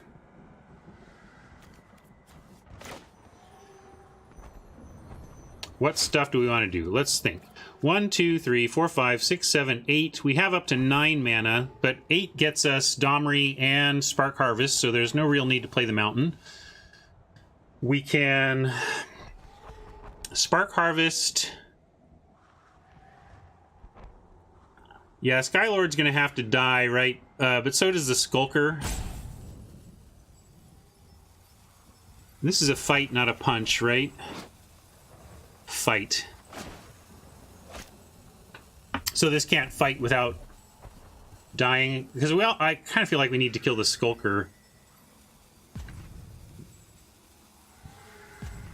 But yeah, let's start by getting that army punched. I like that.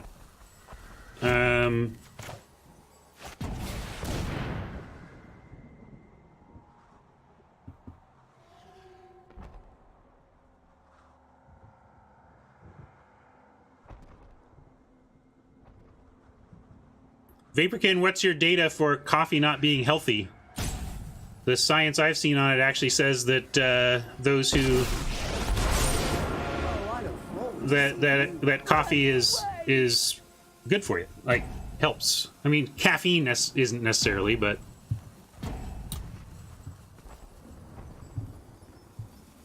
so sorry. Let's focus here. Target creature you control fights target creature you don't control.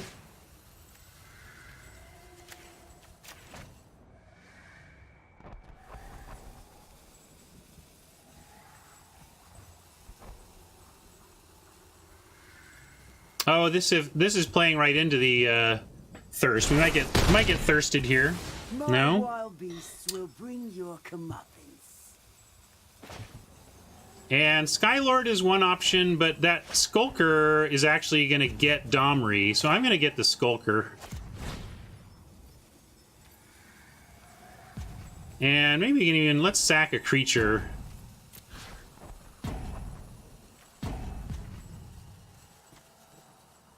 Nah. I was thinking about Prowler back on blocks, but we're just going to do this. Well, there is a cost, and that is tapping the Prowler. So it was the debate of whether or not to tap the Prowler, and I'm going to say yes. We'll tap the Prowler. We'll take out the Skulker and try and defend. I'm still waiting on this. The Sage is still enough of a lure for me to decide to wait on that. We can still defend against this with what we've got.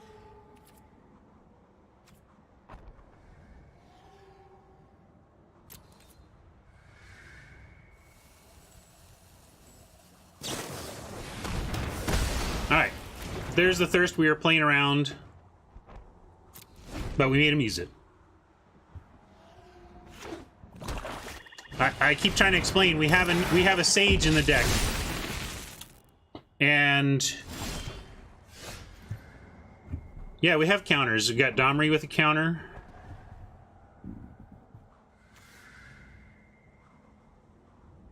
and it's not doing that much for us. It's a very low value play. There's very little benefit to playing it. Oh, have at it, boys.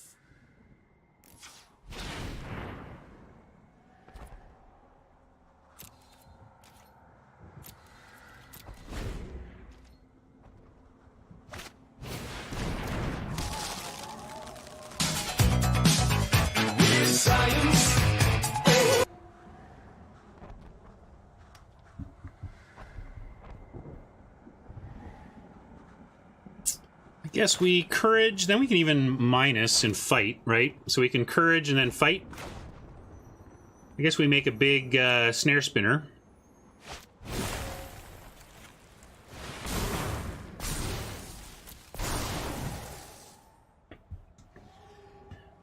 And bring Skylord. Get Skylord dead.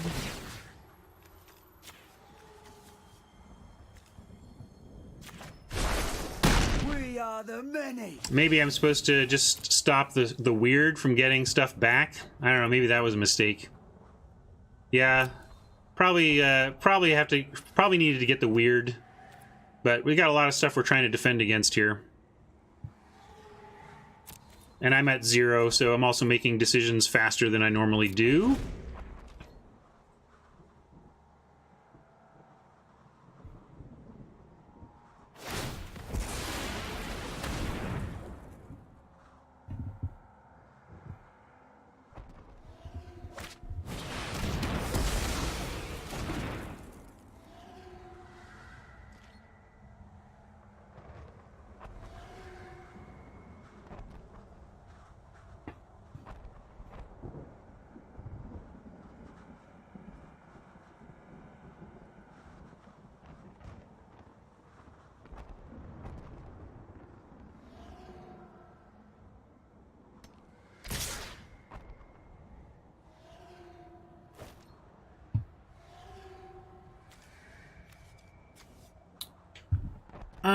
Let's go.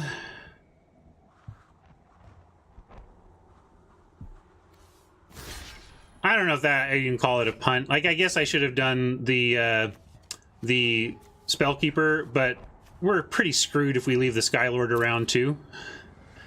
Only blocking if we actually want to trade. Like, it may be correct to trade the Pollenbright Druid for the Herald, for example. Here, it creates a bigger token, but it's just an opportunity to make a trade. But I'm going to say no. We'll let him have that and see what we draw. Raw mouth and no hands. What would you have killed?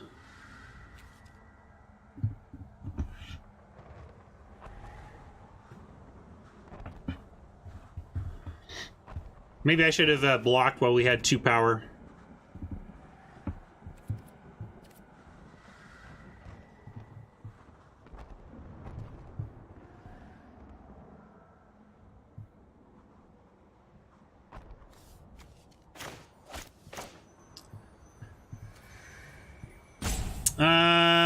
But now we leave 1 block. I get 1 back to... I don't know even what we're doing now. What are we doing now? Now I want to make the blocks that I didn't make last time. We're still at 20 though. I'm gonna attack because I don't want to block yet. These blocks are effectively chumps, and I don't want to do it. Dionysus, I think the punt difference there is like, it was a, you know, I thought about it and I made a choice. And you could argue that there was a better choice, but like, whether that's really a punt, I don't know, it's hard to say. All right, we're not being supported by our deck here. Now we have too many lands to even worry about Sage stuff. We are almost just dead enough to scoop, but I'll keep playing it out.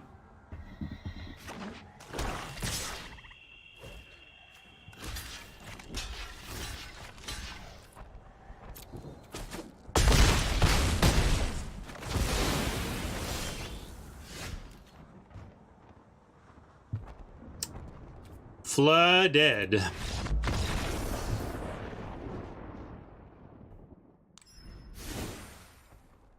think a punt is just a straight up mistake with no other even arguable position. Like, there's no, it's just crystal clear, important, didn't even think it through mistake. But I don't know, punts, punt definitions are up to chat in the end. I'm just speaking philosophically. Dionysus is definitely a punt hardliner, though. He's a punt wingnut.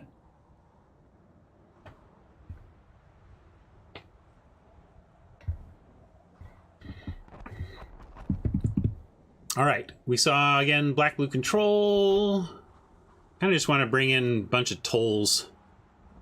What if we just told the heck out of them? Get rid of a silver wing. Cut a land, go tight. I mean, you're not completely out of line. We have a lot of fixing at 3. where we have Leyline Prowler and New Horizons at 3 to help if we were to shave a land off. I like that. I sometimes play 18. Like, I like 18 in Dominaria because it's such a mana-hungry format, but in this particular deck, if we were to move one way or the other, I like the idea of going down a card. I'm just going to run this, though.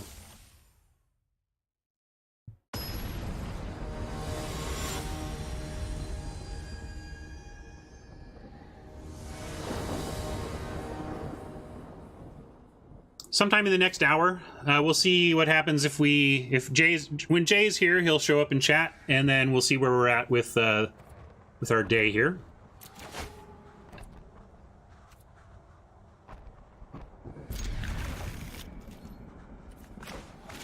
Need to find green, but if we do, we're looking pretty good, and we have a toll if we don't.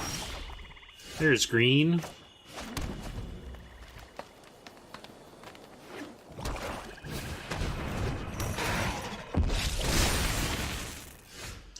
I'm going to take the turn to prowl here over the toll. See if fiddles.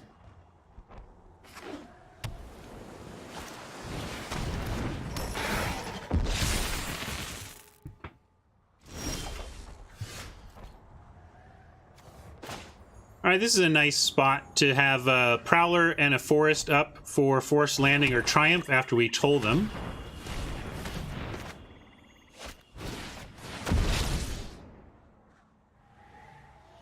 Guess we got to take the Conjurant.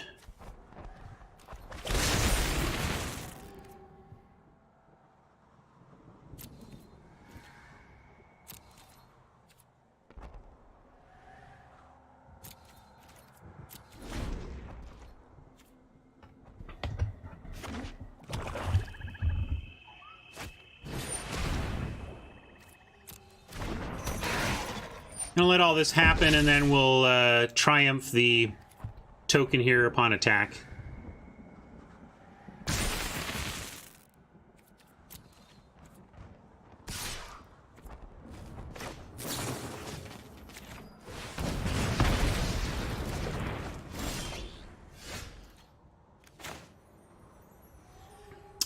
Bully into Pollenbright Druid seems fine. Why would you do that, though? Seriously. Look at that. Why would you do that? Why would you screw me like that, auto tap? Wow.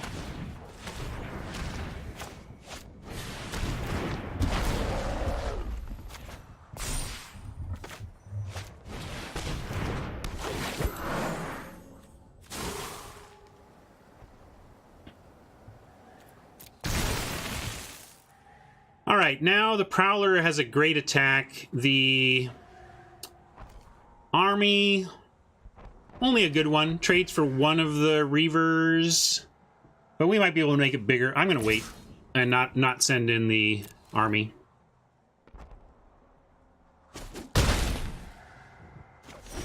Is there a case where I wouldn't proliferate? You mean, yes, there's some narrow ones. Obviously, you're allowed to proliferate anything on your opponent's side, so the UI doesn't even suggest doing that, but you can, if you want, proliferate your opponent's stuff. So in a sense, you're constantly declining to proliferate things.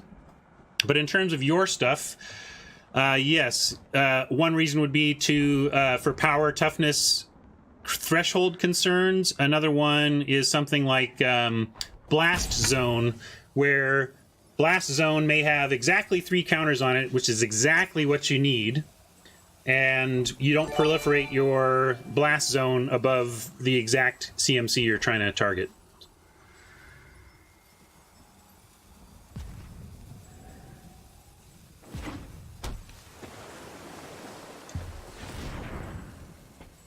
They're being careful about their mana selection, so it looks like they're saying they've got Sorin's Thirst. Generally, they don't put -1/-1 counters and +1/+1 counters in the same set. Too confusing.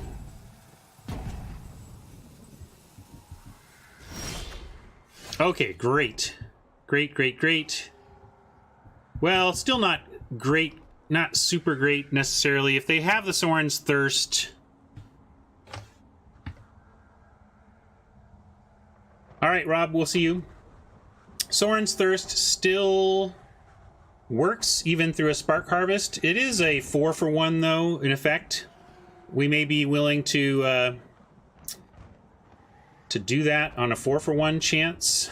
They don't have anything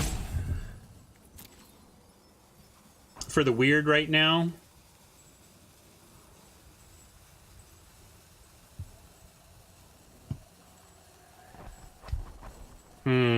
Hey, Looney.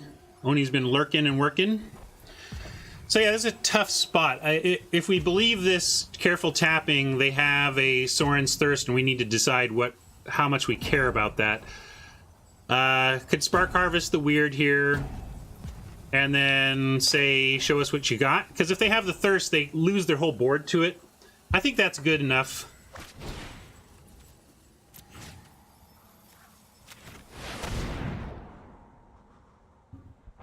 And this also means that if they do have the Thirst, they can't get it back.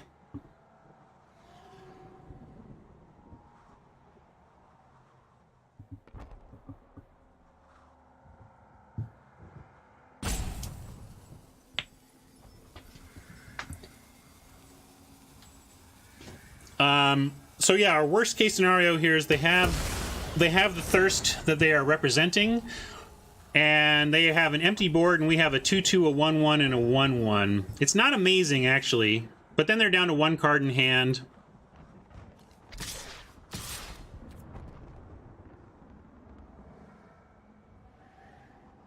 Yeah, the +2, +0 spell also might be the case, but I felt like if they had that, they wouldn't have been so deliberate about overriding the auto tap. But they may just be... So I think it's either an actual Soren's Thirst or they're just representing it. I think that's probably a mistake. Like, we'll see what they have. I mean, if they have another removal spell, okay. But I think you have to take out the Prowler. Oppo disagreed.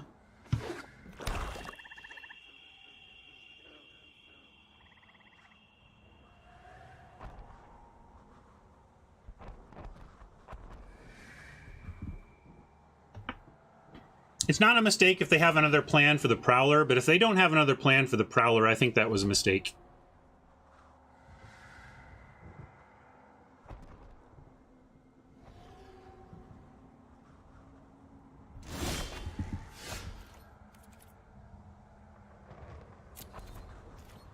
All right, we're kind of all in on the Prowler.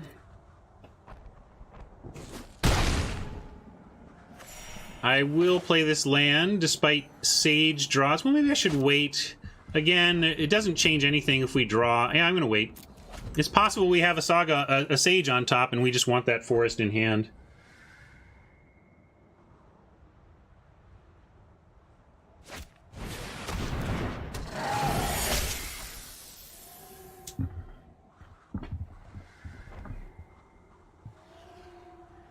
All right.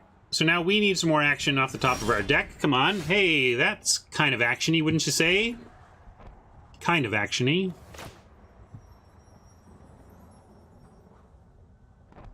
Funny thing is, we do need to tap the Prowler to cast him, and then they have a decent attack back and can actually take Domri out. Another option would be to plus Domri and go to 4.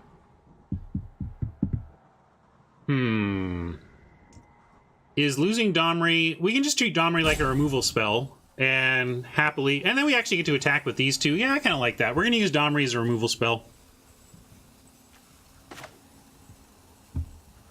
Yeah, that's a good point. With Domri out, we can fight with something other than the Prowler. But also at that point, we can just fight with the Prowler and it lives, so that's maybe fancy play syndrome to do that. Anyway, we're going to play Domri. It's just business as usual.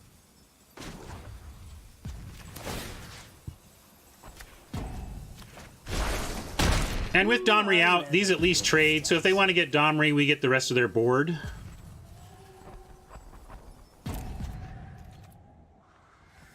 Can even attack now, just to, like...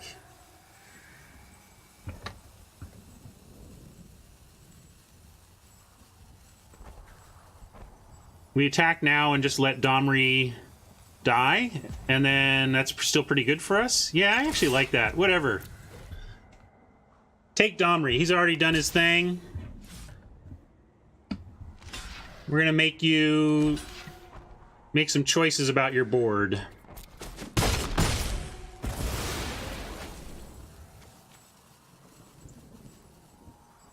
Forces landing untaps in case you want to use Prowler after combat. Does not.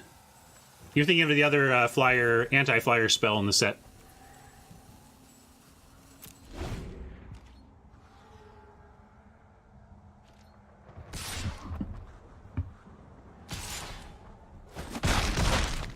Thanks, Domri. All right. I'll just see myself out there. This is why I bring Force Landing in against blue. They just have flyers. They just do.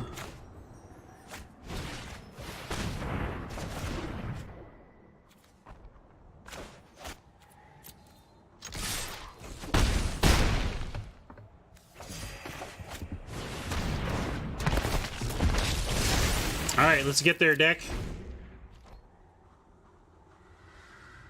Oh, sorry, you get the meme, of course.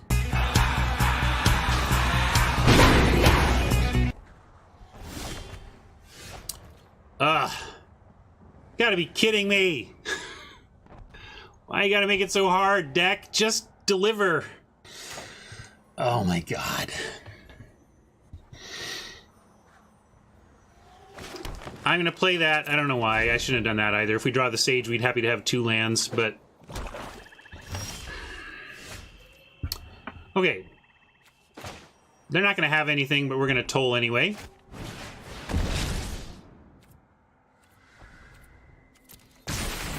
Now, if we attack, they get to eat 1, and they have to. If they want to eat 1, they have to take 2, and they can't really do that. They could, well,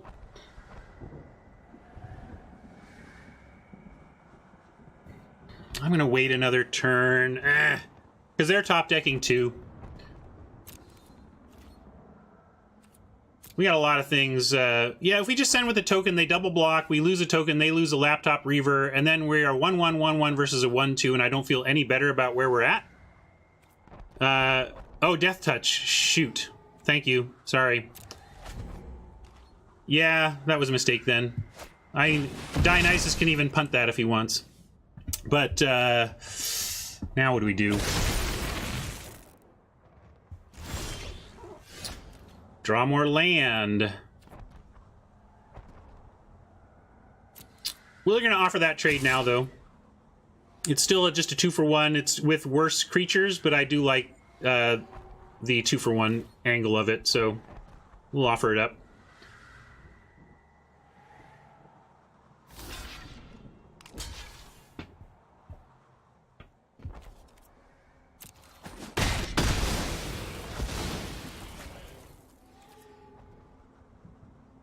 Yeah, it'd be much better, because then they'd have a 1-1 right now to our 2 1-1s.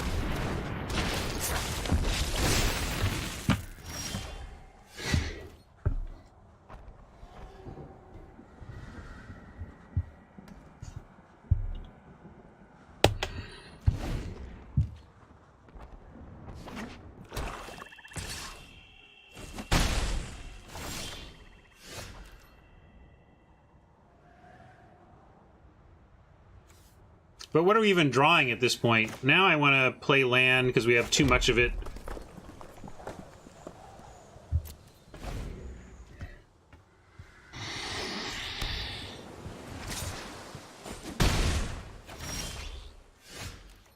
All right. That's pretty good, although Davriel does not get to stick around. They're just going to ditch a land, even. It's not even that good. I said pretty good, but it's not, because this is going to fly and kill it.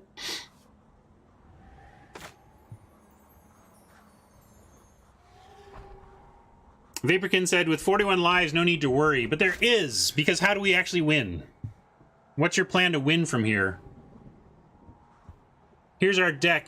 Well, I think we even cut this silver. I think this is wrong. I think there's, but we have like Snare Spinner, Crocodile, New Horizons, Mowu, Iron Bully, Taskmaster, Ambush, Centaur Nurturer, 2 Sages, and a Courage in Crisis, you know?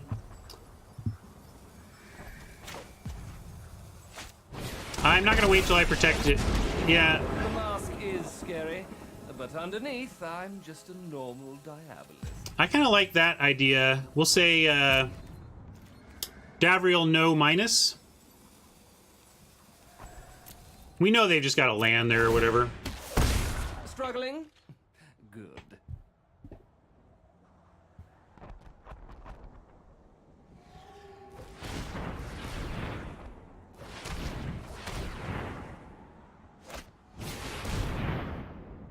Ugh, come on!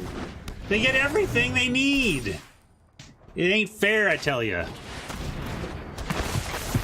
Just draw everything you need all the time, Oppo. Oh, finally, nap time.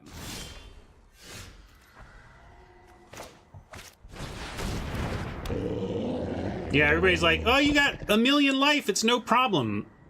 This is why I'm so board control obsessed. It's not about life, it's about how you're going to get the game won, and we actually don't have great tools here, unless now we have some sequencing that could work. So getting Mowu leads to potential wins with Iron Bully, New Horizons, so we've given ourselves some outs here.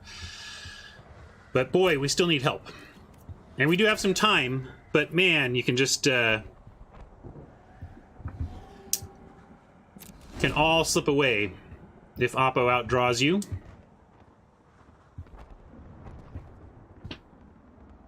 Yeah, it's not that much time. When you're facing 8 damage in the air, 37 is nothing. But they also had to be very circumspect about their life total and not take a bunch of risky lines or they're going to be in trouble, especially with Mowu. Deck F off with this bull. 4, 5, 6, 7, 8, 9, 10, 11. I'm just doing the math. I'm not trying to complain. I'm just trying to look at our odds. So we have 6 more, so we're still actually pretty reasonable to draw land. I mean, 6 and 17 are land.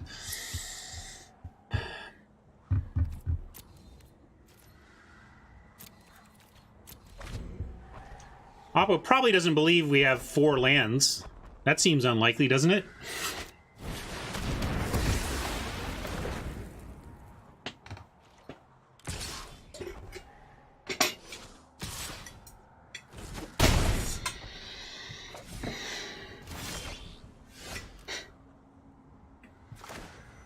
No problem, we've got so much life.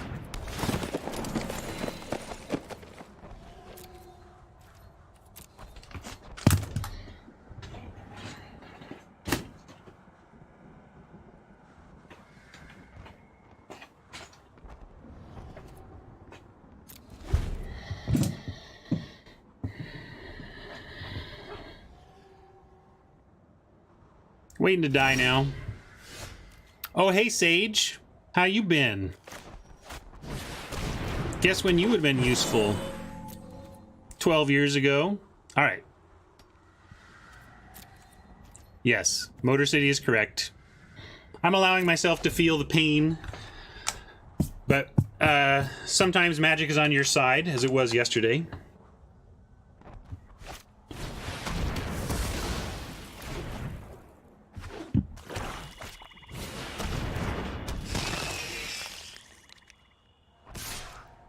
We're just dead.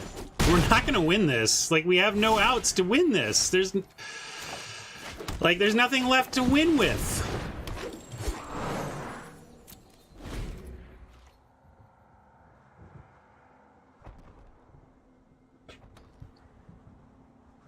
I hope you're joking, Vaporkin. There is no issue with randomization. This is just magic.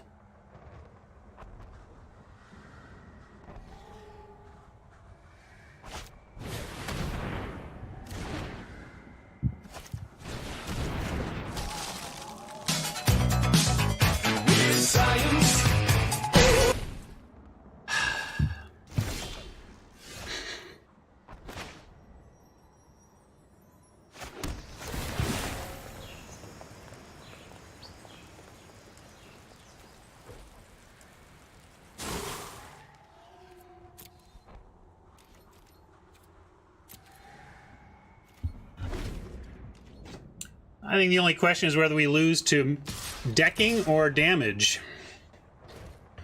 That is bold. They must have more creatures to play here. They wouldn't.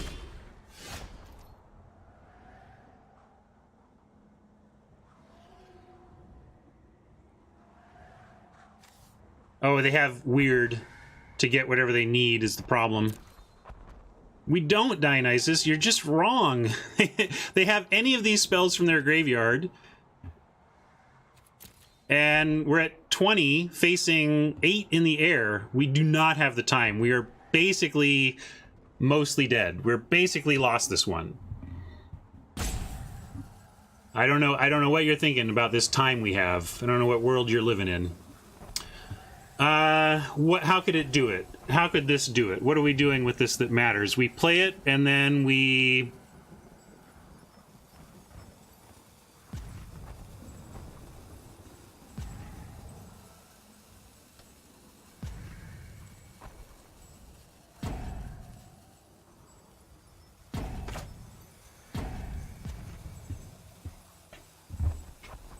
Yeah, I guess we actually put the counter on the menace creature, but the thing is, with Tyrant Scorn, if we put it on a 3 or less, it just gets scorned, so I kind of want to put it on the Nurturer, but then they just get that back. Like, we're just kind of screwed.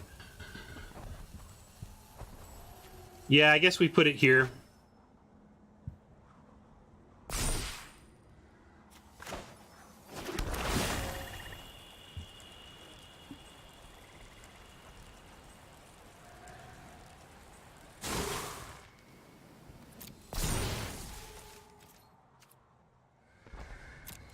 So bummed. This is for gems too. This is for 800 gems or 0 gems. And we had them dead to rights, and they pulled Tyrant Scorn for the save. I mean, that's why they had Tyrant Scorn in their deck. It's a good card.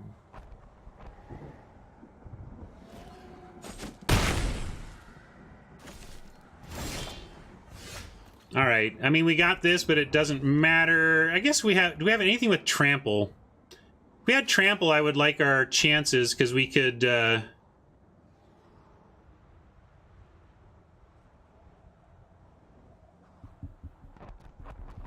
Yeah, reset. That may have cost us this whole match. All right, how do we come back with this?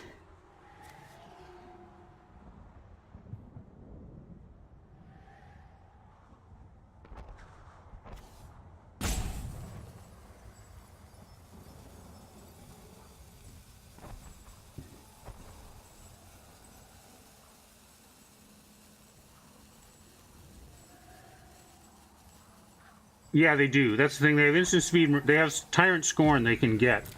So...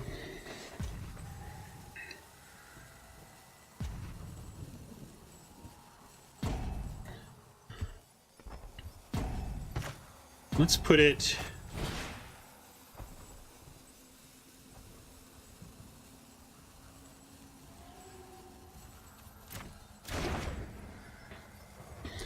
If we fight the Centaur with the Flyer,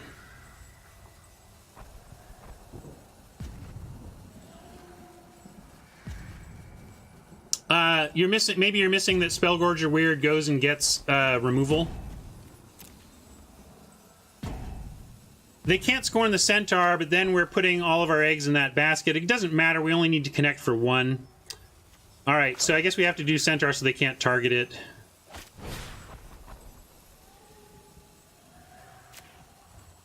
And then...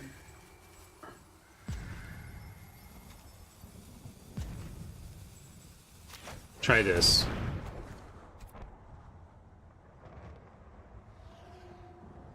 We still need him to screw up is the thing.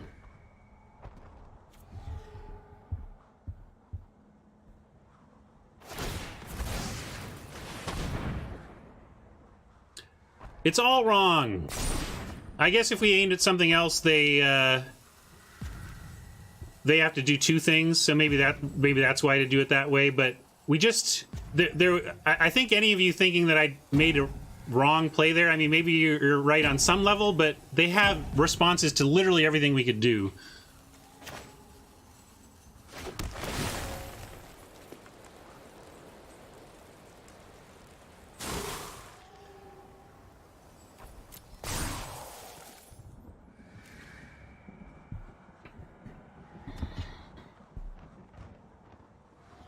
Yeah, so like, I think we're debating which failed tactic would have failed less awfully. I mean, like, you're gonna have to explain to me how the choice I made, like going after how the Sphinx is gonna win the game. I mean, maybe I'm wrong, and there was actually a winning line that I missed, but now, let's see. They get to go to 3, though, is the problem. So that has no value.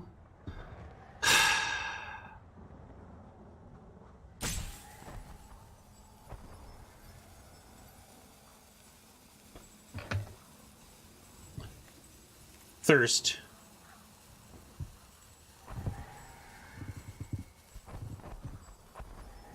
I don't, though. They right? I don't think I have to. Maybe Looster Booster is right. I had to look at this one later. The you know, damn it. No attacks.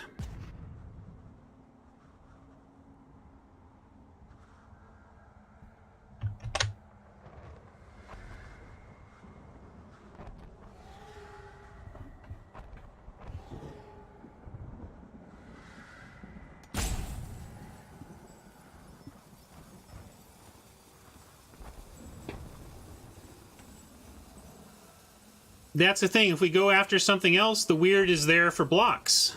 I just think Magic is hard, and I'm not ever going to think that I've got it all figured out and haven't missed anything, but it feels like we're all debating the failed lines that that could have been. Maybe I'm wrong.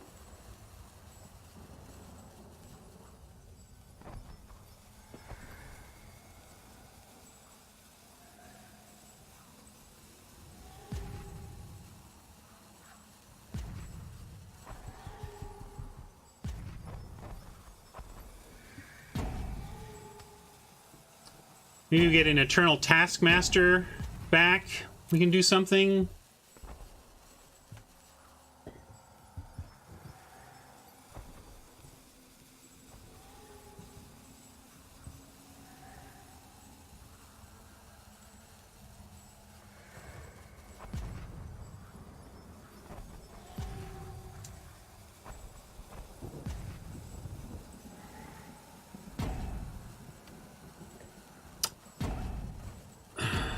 How can we get there from here?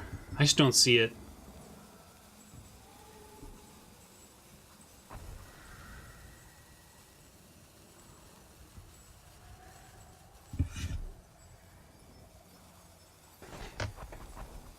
Yeah, AVB, I'm not sure that line was correct, but I am pretty sure there wasn't some game-winning line that we missed.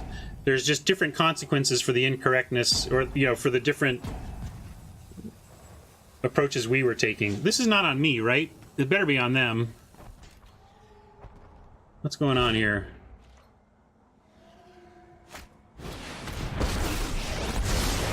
My prowess is unmatched. Hone your prowess. GG. Well, I'd be pretty happy for that comeback if I were Oppo, that's for sure.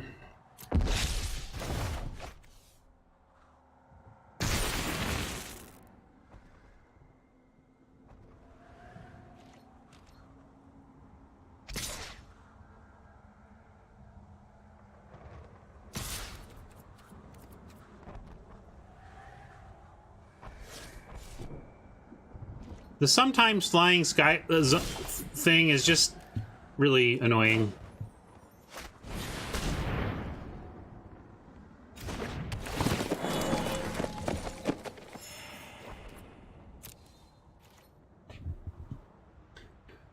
The nice thing about punching the weird there is that it forced them on the spot to use the weird to go fetch something for instant speed, don't lose the game. If we had let them untap with it, then they get Spark Harvest option as well, and Toll maybe. Anyway, we at least prevented them from being able to get the even better removal spell.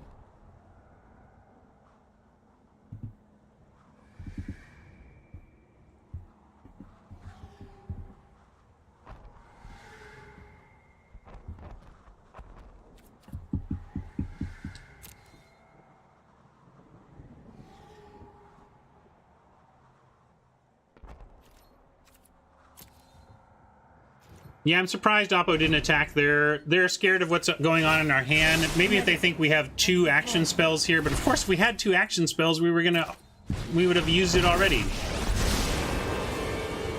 Fear, terror, horror. I leave you. Good luck with your little cure.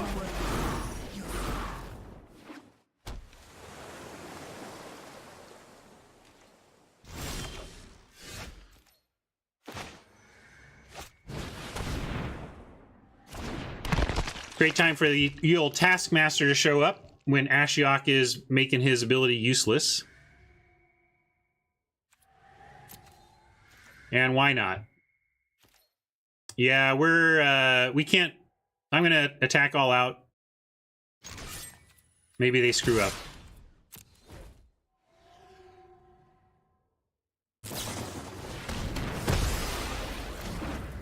Oh, what do you know? They figured it out.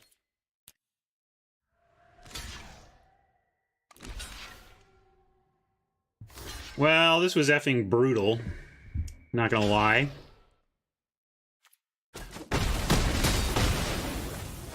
If I had pulled off Oppo's comeback, I would be fist pumping, and therefore I am just a puddle of sadness in the theoretical mental magic space. You have 47 life, Ryan. No problem.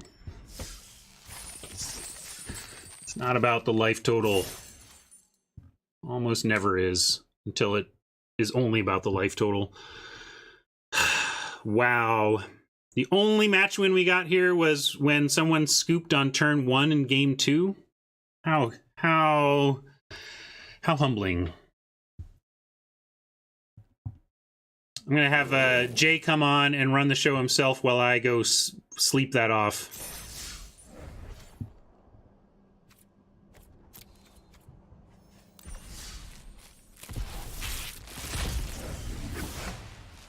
We really didn't have any. That's what I thought was so funny. We're all debating these minute choices between how to die.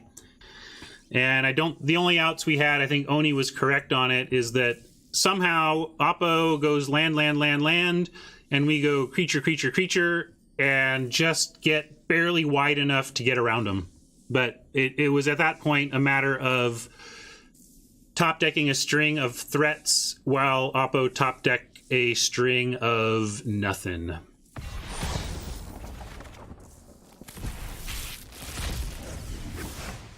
So that hurt. Didn't like that at all. That one can F right off. There.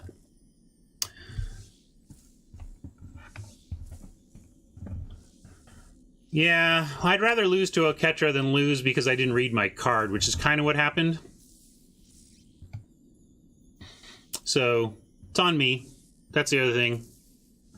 Yeah, I'm better at being on that side of that game when I can't identify a punt that would have made a difference, but we basically... This is one of those spots where maybe chat doesn't want the royal we, or the non-royal we, but we punted in a way that cost us the match there. And that is the worst. That's what gets me.